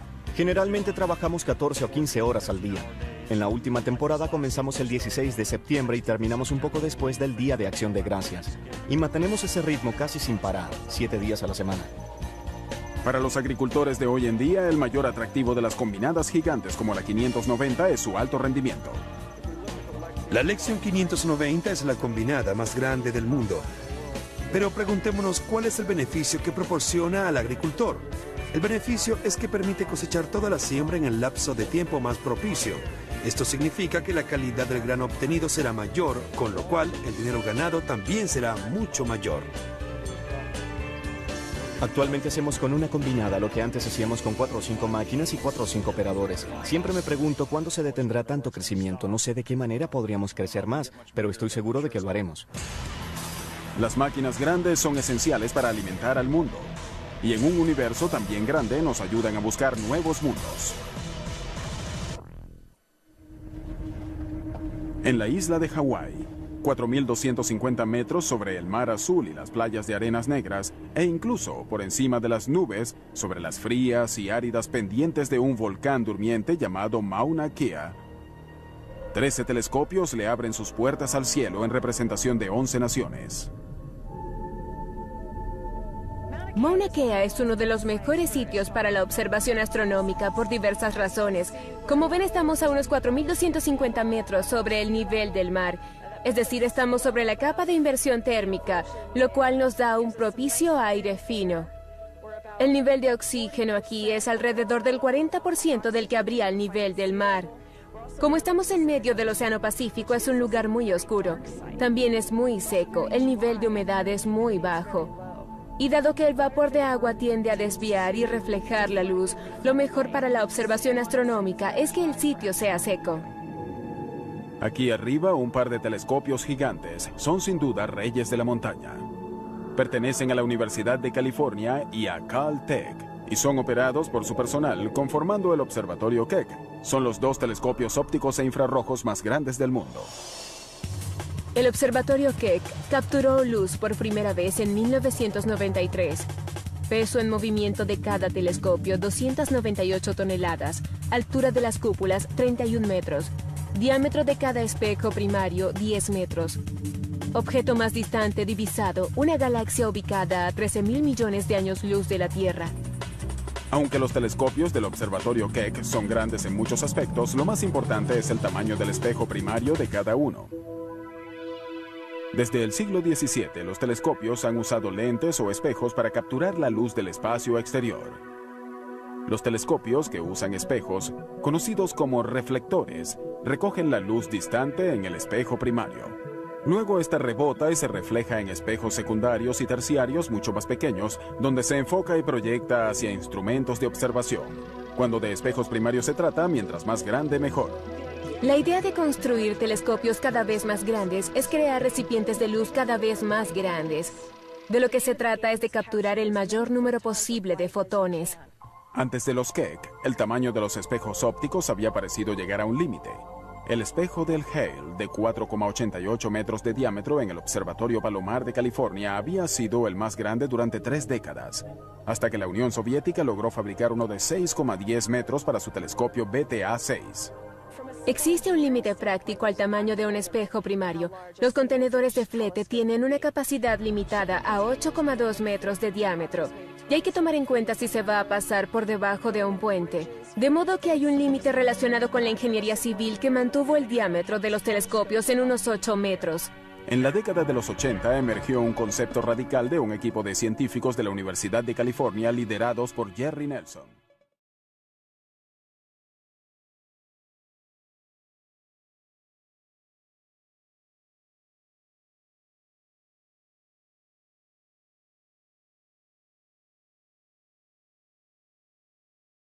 Actúa en el momento en que la primera prensa, también llamada deslizadora, baja sobre la lámina en blanco y le imprime la forma de una puerta.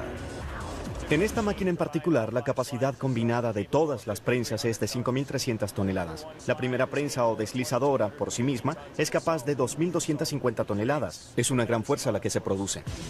En cada paso del proceso de fabricación, la lámina en blanco es sostenida entre dos troqueles de 20.400 kilogramos cada uno que se unen para formar las láminas. Ese sonido fuerte que se escucha es lo que genera la totalidad del tonelaje. Son los troqueles superior e inferior entrando en contacto.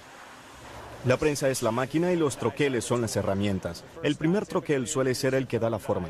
A medida que se avanza, estos van cambiando. Algunos troqueles recortan, otros perforan y otros crean rebordes. Depende del tipo de troquel que sea. Una vez completado el proceso, emerge de la prensa un nuevo par de puertas cada 5 segundos. Antes de la llegada de las prensas de transferencia extra grandes y eficientes como las Schuler, cada parte se formaba en 5 o 6 prensas diferentes. Había que transportar la pieza de prensa a prensa y usar entre 3 y 4 líneas de producción para pasar la pieza por un número de hasta 30 prensas diferentes, para producir el mismo resultado que produce este único equipo hoy en día. Alcanzar tal nivel de eficiencia requiere de una enorme cantidad de energía. Tiene su propia fuente de energía. La subestación que tenemos podría alimentar 50 hogares de 4 habitaciones con aire acondicionado. Eso nos da una idea de la cantidad de energía eléctrica que requiere esta prensa. Echaremos un vistazo a la planta eléctrica que alimenta a la máquina. La prensa cuenta con 2 motores de corriente directa que impulsan el volante ubicado detrás de esta unidad de freno con embrague hidráulico. Cuando el volante está en movimiento, la energía queda almacenada. Cuando activamos el embrague hidráulico, esa energía almacenada es enviada hacia el eje de salida, que a su vez impulsa el eje principal. La vara principal de 24 metros de largo proporciona la energía necesaria para mover la enorme prensa hacia abajo, y lo que es aún más difícil, hacia arriba de nuevo. Aunque la prensa Schuler funciona mecánicamente, tiene apoyos hidráulicos que ayudan a amortiguar el golpe hacia abajo y a eyectar la lámina ya acuñada. La historia de la prensa de acuñación moderna es en gran medida la historia de cómo se ha llegado a generar una fuerza hidráulica cada vez mayor.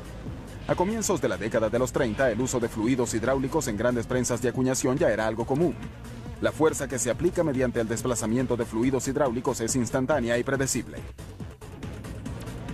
Por eso, esta tecnología hace más fácil controlar la velocidad y por tanto la precisión del moldeado. La prensa Schuler A se conoce como una prensa de transferencia. Esto significa que la misma máquina transfiere la lámina de una prensa a la siguiente de manera que no es necesario pasarla a otra máquina. La compañía Schuler se distingue por haber construido la primera prensa de transferencia del mundo, la cual se presentó en la Exposición Mundial de París en el año 1900. Desde entonces, las prensas de transferencia se han difundido mucho para la acuñación de todo tipo de productos, desde monedas hasta piezas de reloj. La prensa Schuler actual en movimiento se ve y se oye como un ser vivo gigante. La máquina respira, gime por el esfuerzo, y sus extremidades hacen temblar el suelo que pisan. Además, todos sus agraciados movimientos están sincronizados por un sistema nervioso central. Es una prensa que contiene 304 kilómetros de cable, 91 motores y 8 computadoras. Las computadoras son las que controlan todo. La esencia de esta máquina son los... Excavadora Aztec Underground 1860 HB. Peso total 160.000 kilogramos. Motores 2 diésel de Caterpillar. Uno con 1200 caballos de fuerza, el otro con 300. Consumo de combustible 75 galones por hora. Longitud máxima de la cadena 10,7 metros. Esta excavadora es un equipo de construcción especialmente diseñado para excavar perforando el lecho de roca y sacar los restos, a fin de poder meter otros materiales. Cuando se requieren trincheras especialmente largas o profundas, los constructores piden la 1860. Esta máquina puede perforar hasta 9,15 metros de profundidad. Actualmente tenemos otra máquina en camino a Israel que perforará hasta los 15,20 metros. En África una vez hicimos un trabajo de perforación con la 1860 abriendo una trinchera de 2,4 metros de ancho y 3,6 metros de profundidad. Para una tubería de gas de 1,83 metros que atraviesa todo Marruecos. Tardamos año y medio en hacer ese trabajo. Solo hay 9 excavadoras 1860 en todo el mundo. Por lo general, las personas recuerdan cuándo fue que vieron una por primera vez. Al ver una de estas máquinas en funcionamiento perforando el lecho de roca, la persona puede sentir la tierra vibrando bajo sus pies a medida que se va abriendo. Tiembla mucho, la máquina usa 2 motores principales, así que produce mucha vibración, y como está sacando tierra, se mueve aún más. 6 de las 9 1860 que hay en el mundo son propiedad de H.L. Chapman Pipeline Construction, en Texas, donde el lecho de roca comienza apenas unos centímetros por debajo de la superficie en casi todo el estado. Es sin dudas un trabajo para una de las máquinas más grandes del mundo. No es difícil ubicar el aspecto de negocios de esta excavadora. Algo menos obvio es que el eje excavador se encuentra en la parte posterior de la misma. El mero peso de la parte delantera, que incluye motores, bandas de rodadura y un tanque de gasolina gigantes, ayuda en la tarea de excavación. Así se obtiene penetración y producción. En estas máquinas, el peso y los caballos de fuerza equivalen a producción. El Caterpillar 3512 con 1200 caballos de fuerza es el más grande de los 2 motores y se dedica exclusivamente a impulsar la excavadora, que no es hidráulica sino mecánica. Es muy importante llevar toda la energía al suelo, y podemos hacer eso mucho más eficientemente usando el sistema de impulso mecánico. Otro motor de 300 caballos de fuerza impulsa las bandas de rodadura hidráulicas, las cuales desplazan esta poderosa máquina a velocidades de hasta 1,5 kilómetros por hora aproximadamente. Sí, es una máquina que se desplaza muy lento, y cuando se está acabando una trinchera, esa velocidad puede llegar a oscilar entre 60 a 90 centímetros por minuto y 3 a 4,5 metros por minuto. El sistema de rodadura está diseñado más bien en función de generar momento de torsión y de arrastre. El segundo motor impulsa también diversos dispositivos hidráulicos. Básicamente controlamos la velocidad y la rotación de la correa transportadora. También controlamos el eje de perforación, su ascenso y descenso. Y controlamos las bandas de rodadura. Además, por supuesto, dirigimos el corazón de la máquina, que es la vara central, a donde se conecta el eje que perfora la roca como tal. Para quienes estén familiarizados con la sierra eléctrica, este es básicamente el tornillo que se utiliza para ajustar la cadena de la sierra. Sin embargo, nuestro eje es significativamente más grande que el de una sierra eléctrica normal. Debido al peso extra, usamos cilindros engrasados de 1/8 de pulgada a cada lado del eje. Al aplicar presión, el eje se va deslizando hacia afuera. Luego colocamos varias cuñas para mantener fija esa distancia. A pesar de su impactante parecido a una sierra eléctrica, en realidad no es exacto llamar a estas máquinas sierras eléctricas gigantes.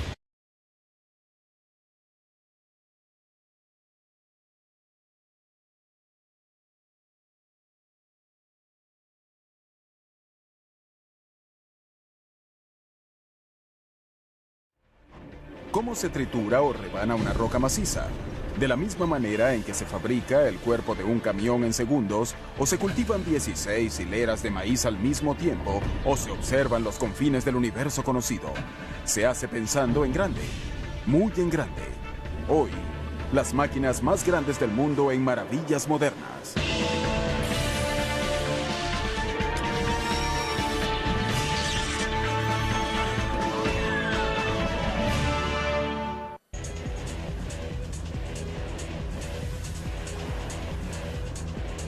A comienzos del siglo XXI, renació una de las mayores creaciones industriales de los Estados Unidos.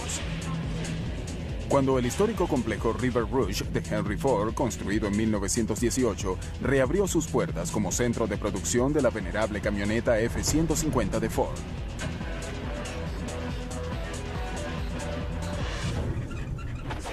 La F-150 es uno de los vehículos más importantes para la compañía automotriz Ford. La primera de ellas se fabricó en 1948. El nuevo complejo Rouge representaría un avance mayor en manufactura, especialmente la planta de acuñación de metal renovado. La planta de acuñación de Dearborn le pone puertas a las F-150 que se fabrican. Este año fabricaremos alrededor de 2.800.000 puertas. A fin de fabricar las puertas de la camioneta con la máxima eficiencia y precisión, Ford necesitaría una máquina revolucionaria y muy grande. La prensa de transferencia Schuller A extra grande. Longitud 38 metros, altura total 15 metros, peso sin incluir los troqueles 2.350.000 kilogramos. Fuente de energía, 2 motores eléctricos de 600 caballos de fuerza cada uno. Dieta 315.000 kilogramos de acero al día. La prensa Schuller A, que ocupa todo este edificio, que a su vez está dentro de otro edificio, es una herramienta automática parecida a los tornos y prensas que se ven en cualquier tienda de máquinas. Son las máquinas que construyen máquinas, pero pocas se atreven a ser tan enormes como las Schuller. La prensa en sí pesa 2.600 toneladas. Esto equivale a 6 Boeing 747. Antes de poder instalar la prensa, tuvimos que meter 226 vigas en el lecho de roca a una profundidad de 34 metros. Después tuvimos que vaciar 113 metros cúbicos de concreto, lo cual equivale a 8 kilómetros de autopista de 2 canales. Una vez hecho esto, pudimos comenzar a instalar la prensa. El tamaño de la Schuller es la clave de su eficiencia. Hay 2 razones por las que esta máquina es tan grande. Primero, nos da la posibilidad de fabricar más de una pieza a la vez, es decir, con ella hacemos las puertas de la derecha y de la izquierda al mismo tiempo. Y segundo, se necesita ese tonelaje para moldear las partes. Por eso es tan enorme esta prensa. Estas láminas de acero, aún en blanco, están a punto de entrar a las fauces de la prensa. Aunque solo tienen 1 milímetro de espesor, son de acero sólido. Se necesita una fuerza tremenda para cambiar su forma permanentemente en cuestión de segundos. El poder de la máquina, estas excavadoras de zanjas o trincheras son una clase de máquina altamente especializada y sumamente precisa, comenzando por la cadena de aserrada. Sus dientes de acero de carburo están colocados de manera que rompan al máximo la superficie de la roca. Este es nuestro patrón estándar en B. Todas nuestras máquinas lo tienen. Este que ven aquí es el primer diente que hace impacto y rompe la roca. Hace una hendidura en la roca. Luego entra el segundo diente y golpea aquí. Así, esta pequeña área que ven aquí se partirá y convertirá en un fragmento. Los dientes se afilan solos, es decir, siempre tienen punta, lo cual contribuye a la longevidad del diente y a mantener el costo bajo para quien alquila la máquina. El patrón estable de impacto, que es como una sucesión infinita de golpes rápidos, va rompiendo la roca. Idealmente también va produciendo fragmentos relativamente grandes que luego podrán ser utilizados para recubrir las paredes de la trinchera. Este es el tamaño típico para las trincheras pequeñas, y este es el tamaño de fragmentos que nos interesa porque implican producción. La precisión también es indispensable a la hora de controlar la ruta de la excavadora. Sin este control, una máquina tan grande como esta podría producir desastres, ya que muchas veces opera sobre suelos sensibles. Puede haber tuberías de gas o agua ya instaladas en ese mismo suelo. A veces el contratista debe volver a instalar tuberías en el mismo lugar por donde hemos pasado, pero esta vez con menos espacio, quizá con apenas medio metro entre las tuberías de gas y los cableados. Un sistema de posicionamiento guiado por láser dirige al operador a medida que va rompiendo la roca, manteniendo el nivel de la excavadora y el curso de la misma sobre una línea totalmente recta. Hay un poste encima del eje y un receptor en el interior de la cabina. Esto me permite saber si estoy por encima o por debajo. Se ven 3 luces. La verde quiere decir que estoy justamente donde debo estar. Luego hay 2 luces amarillas, una abajo y otra arriba, que indican que estoy a medio centímetro de donde debería. La precisión del 1860 también hace más seguro el serio trabajo de cortar la roca.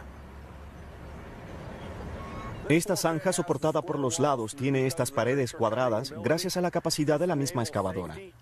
Así es más segura, pues impide que al personal que vaya a trabajar allí dentro le caigan piedras sobre la cabeza. Eso duele. Estas excavadoras encajan perfectamente en Texas, donde todo es, como dicen, más grande. Sin embargo, estas máquinas y los hombres que las mantienen viajan por todo el mundo. Tenemos excavadoras en el Medio Oriente, Europa y en casi todo el mundo. Siempre que haya roca que excavar, tendremos una máquina para el trabajo. Claro que sí. Pero hace falta más de un tipo de máquina para manipular la roca a nuestro antojo. Y a veces la queremos triturada. La Tierra está hecha literalmente de roca. También lo está gran parte de la civilización. En la cantera de Volcan Materials en Manassas, Virginia, se explotan toneladas y toneladas de piedra de la superficie terrestre que luego se procesan para formar agregados adecuados para todo tipo de construcción, desde carreteras hasta paredes de concreto prefabricadas. La mayor parte de nuestra producción va al mercado local en forma de concreto, asfalto y ladrillos. También la usamos como base en vías de tránsito para construir puentes y para entradas de auto de casas particulares. Según la industria, por cada persona que viva en el área debemos suministrar entre 10 y 12 toneladas de roca al año. No es tarea fácil convertir enormes rocas volcánicas de 1,20 metros de ancho en pequeñas piedrecitas uniformes. Es una tarea para la que se requieren máquinas muy grandes, como la que hay en esta estructura de 10 pisos. Esta está diseñada para lidiar con el hecho de que la piedra no suele venir en tamaños convenientes al hombre. Son circuitos electrónicos. Esta fue la primera Schuller diseñada con alimentación electrónica. Esto quiere decir que los rieles de automatización se manejan por medio de computadoras.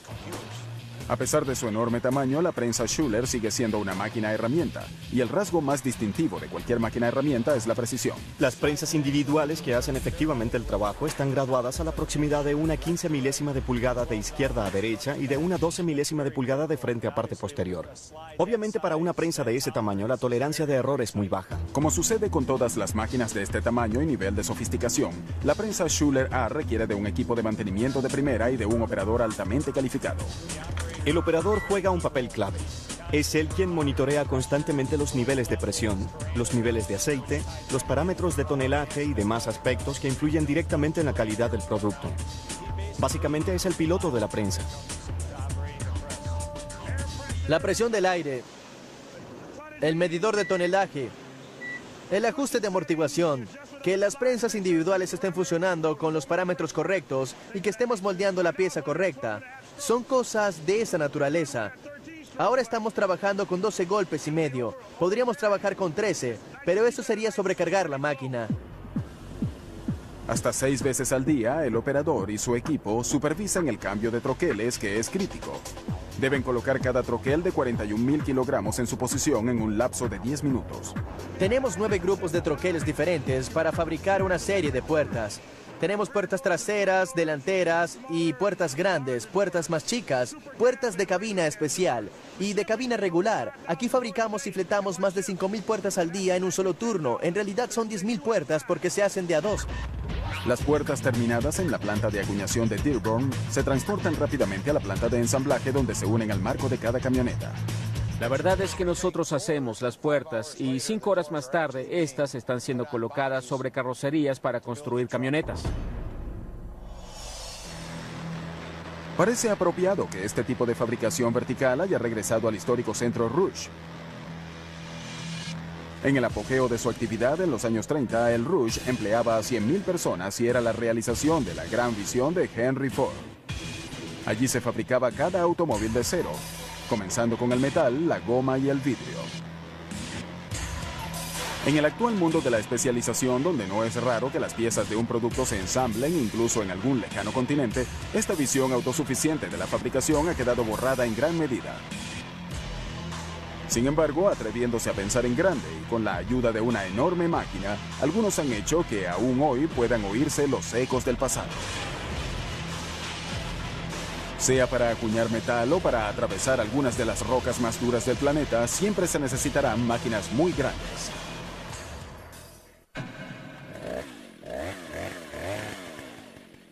La sierra eléctrica. Un concepto maravillosamente simple y eficiente. Un motor de gasolina de 2 tiempos impulsa una cadena armada con afilados dientes metálicos. Una sierra eléctrica de 46 centímetros con 3 caballos de fuerza podrá cortar fácilmente toda la madera que se quiera sin requerir mucho esfuerzo. ¿Podría un concepto similar funcionar para cortar un material mucho más duro, como un lecho de roca? ¿Cómo sería una máquina tal? Es así. Esta es una máquina gigante que corta roca del suelo y se le conoce. Para poder instalar la prensa, tuvimos que meter 226 vigas en el lecho de roca a una profundidad de 34 metros. Después tuvimos que vaciar 113 metros cúbicos de concreto, lo cual equivale a 8 kilómetros de autopista de 2 canales. Una vez hecho esto, pudimos comenzar a instalar la prensa. El tamaño de la Schuler es la clave de su eficiencia. Hay 2 razones por las que esta máquina es tan grande. Primero, nos da la posibilidad de fabricar más de una pieza a la vez, es decir, con ella hacemos las puertas de la derecha y de la izquierda al mismo tiempo. Y segundo, se necesita ese tonelaje para moldear las partes. Por eso es tan enorme esta prensa. Estas láminas de acero, aún en blanco, están a punto de entrar a las fauces de la prensa. Aunque solo tienen 1 milímetro de espesor, son de acero sólido. Se necesita una fuerza tremenda para cambiar su forma permanentemente en cuestión de segundos. El poder de la máquina actúa en el momento en que la primera prensa, también llamada deslizadora, baja sobre la lámina en blanco y le imprime la forma de una puerta. En esta máquina en particular, la capacidad combinada de todas las prensas es de 5.300 toneladas. La primera prensa o deslizadora, por sí misma, es capaz de 2.250 toneladas. Es una gran fuerza la que se produce. En cada paso del proceso de fabricación, la lámina en blanco es sostenida entre 2 troqueles de 20.400 kilogramos cada uno que se unen para formar las láminas. Ese sonido fuerte que se escucha es lo que genera la totalidad del tonelaje. Son los troqueles superior e inferior entrando en contacto. La prensa es la máquina y los troqueles son las herramientas. El primer troquel suele ser el que da la forma. A medida que se avanza, estos van cambiando. Algunos troqueles recortan, otros perforan y otros crean rebordes.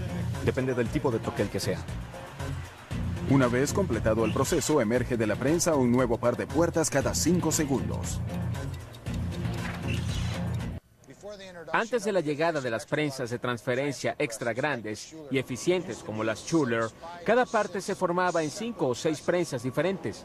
Había que transportar la pieza de prensa a prensa y usar entre 3 y 4 líneas de producción para pasar la pieza por un número de hasta 30 prensas diferentes para producir el mismo resultado que produce este único equipo hoy en día. Alcanzar tal nivel de eficiencia requiere de una enorme cantidad, enorme máquina. Algunos han hecho que aún hoy puedan oírse los ecos del pasado.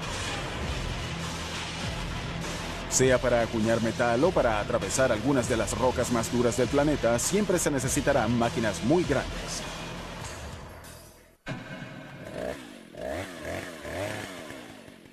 La sierra eléctrica. Un concepto maravillosamente simple y eficiente. Un motor de gasolina de 2 tiempos impulsa una cadena armada con afilados dientes metálicos.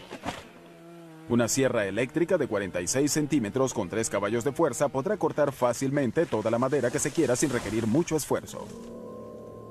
¿Podría un concepto similar funcionar para cortar un material mucho más duro, como un lecho de roca? ¿Cómo sería una máquina tal? Es así. Esta es una máquina gigante que corta roca del suelo y se le conoce como excavadora eléctrica. Y la más grande del mundo es la Aztec Underground 1860 HD. Excavadora Aztec Underground 1860 HD. Peso total 160.000 kilogramos. Motores 2 diésel de Caterpillar. Uno con 1200 caballos de fuerza, el otro con 300. Consumo de combustible 75 galones por hora. Longitud máxima de la cadena 10,7 metros. Esta excavadora es un equipo de construcción especialmente diseñado para excavar perforando el lecho de roca y sacar los restos, a fin de poder meter otros materiales. Cuando se requieren trincheras especialmente largas o profundas, los constructores piden la 1860. Esta máquina puede perforar hasta 9,15 metros de profundidad. Actualmente tenemos otra máquina en camino a Israel que perforará hasta los 15,20 metros. En África una vez hicimos un trabajo de perforación con la 1860 abriendo una trinchera de 2,4 metros de ancho y 3,6 metros de profundidad. Para una tubería de gas de 1,83 metros que atraviesa todo Marruecos. Tardamos 1 año y medio en hacer ese trabajo. Solo hay 9 excavadoras 1860 en todo el mundo.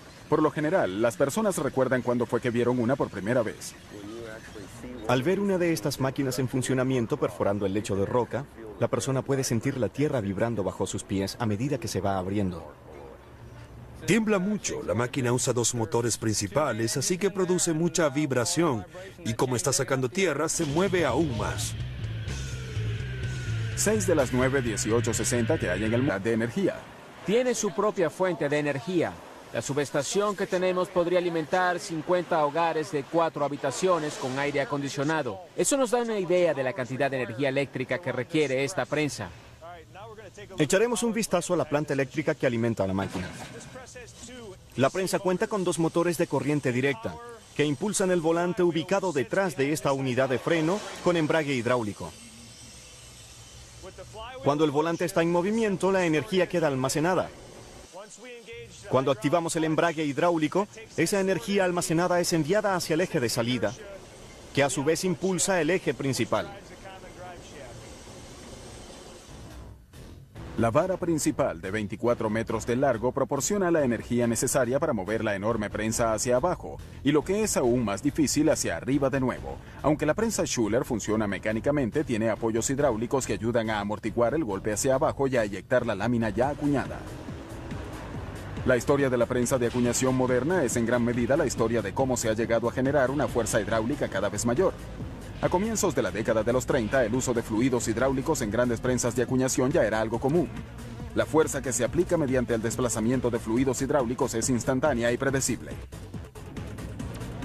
Por eso, esta tecnología hace más fácil controlar la velocidad y por tanto la precisión del moldeado.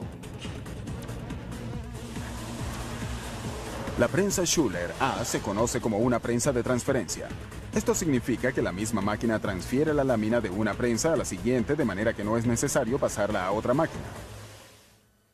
La compañía Schuler se distingue por haber construido la primera prensa de transferencia del mundo, la cual se presentó en la Exposición Mundial de París en el año 1900. Desde entonces, las prensas de transferencia se han difundido mucho para la acuñación de todo tipo de productos, desde monedas hasta piezas de reloj. La prensa Schuler actual en movimiento se ve y se oye como un ser vivo gigante. La máquina respira, gime por el esfuerzo, y sus extremidades hacen temblar el suelo que pisan. Además, todos sus agraciados movimientos están sincronizados por un sistema nervioso central. Es una prensa que contiene 304 kilómetros de cable, 91 motores y 8 computadoras. Las computadoras son las que controlan todo. La esencia de esta máquina son los circuitos electrónicos. Esta fue la primera Schuler diseñada con alimentación electrónica. Esto quiere decir que los rieles de automatización se manejan por medio de computadora.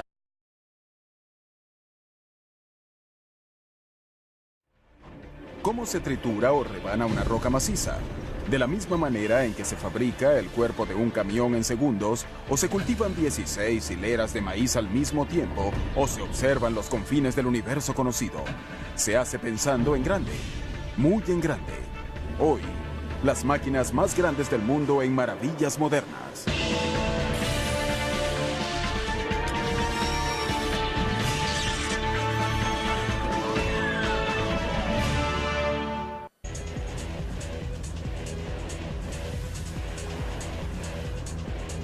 A comienzos del siglo XXI, renació una de las mayores creaciones industriales de los Estados Unidos. Cuando el histórico complejo River Rouge de Henry Ford, construido en 1918, reabrió sus puertas como centro de producción de la venerable camioneta F-150 de Ford.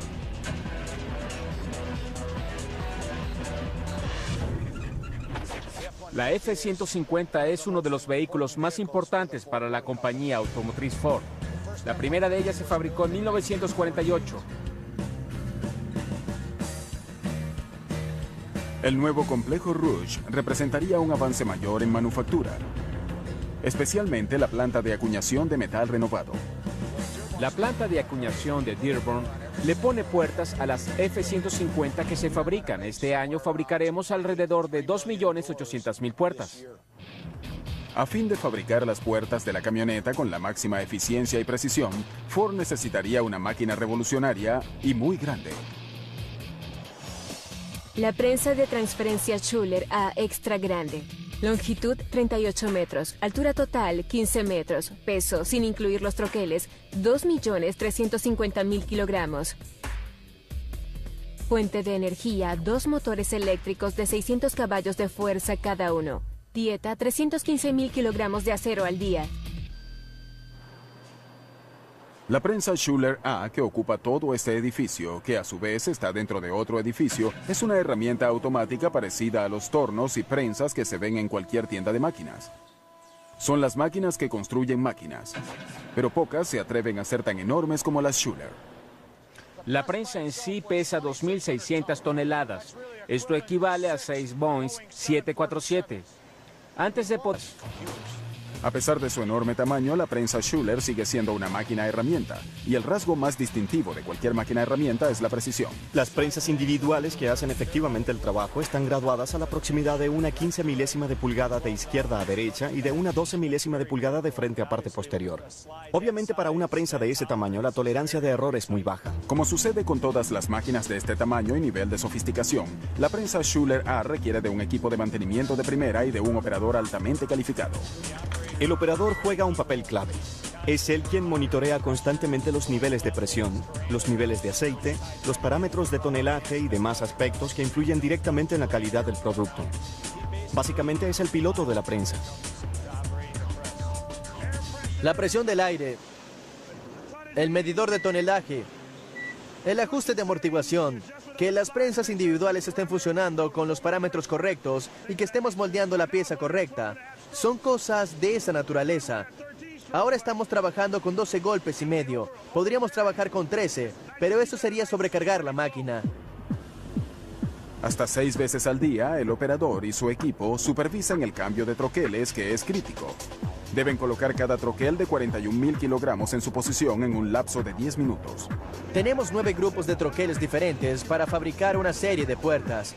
Tenemos puertas traseras, delanteras y puertas grandes, puertas más chicas, puertas de cabina especial y de cabina regular. Aquí fabricamos y fletamos más de 5.000 puertas al día en un solo turno. En realidad son 10.000 puertas porque se hacen de a 2. Las puertas terminadas en la planta de acuñación de Dearborn se transportan rápidamente a la planta de ensamblaje, donde se unen al marco de cada camioneta. La verdad es que nosotros hacemos las puertas y 5 horas más tarde, estas están siendo colocadas sobre carrocerías para construir camionetas. Parece apropiado que este tipo de fabricación vertical haya regresado al histórico centro Rouge. En el apogeo de su actividad en los años 30, el Rouge empleaba a 100.000 personas y era la realización de la gran visión de Henry Ford.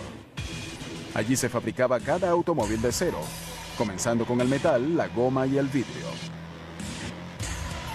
En el actual mundo de la especialización, donde no es raro que las piezas de un producto se ensamblen incluso en algún lejano continente, esta visión autosuficiente de la fabricación ha quedado borrada en gran medida. Sin embargo, atreviéndose a pensar en grande y con la ayuda de una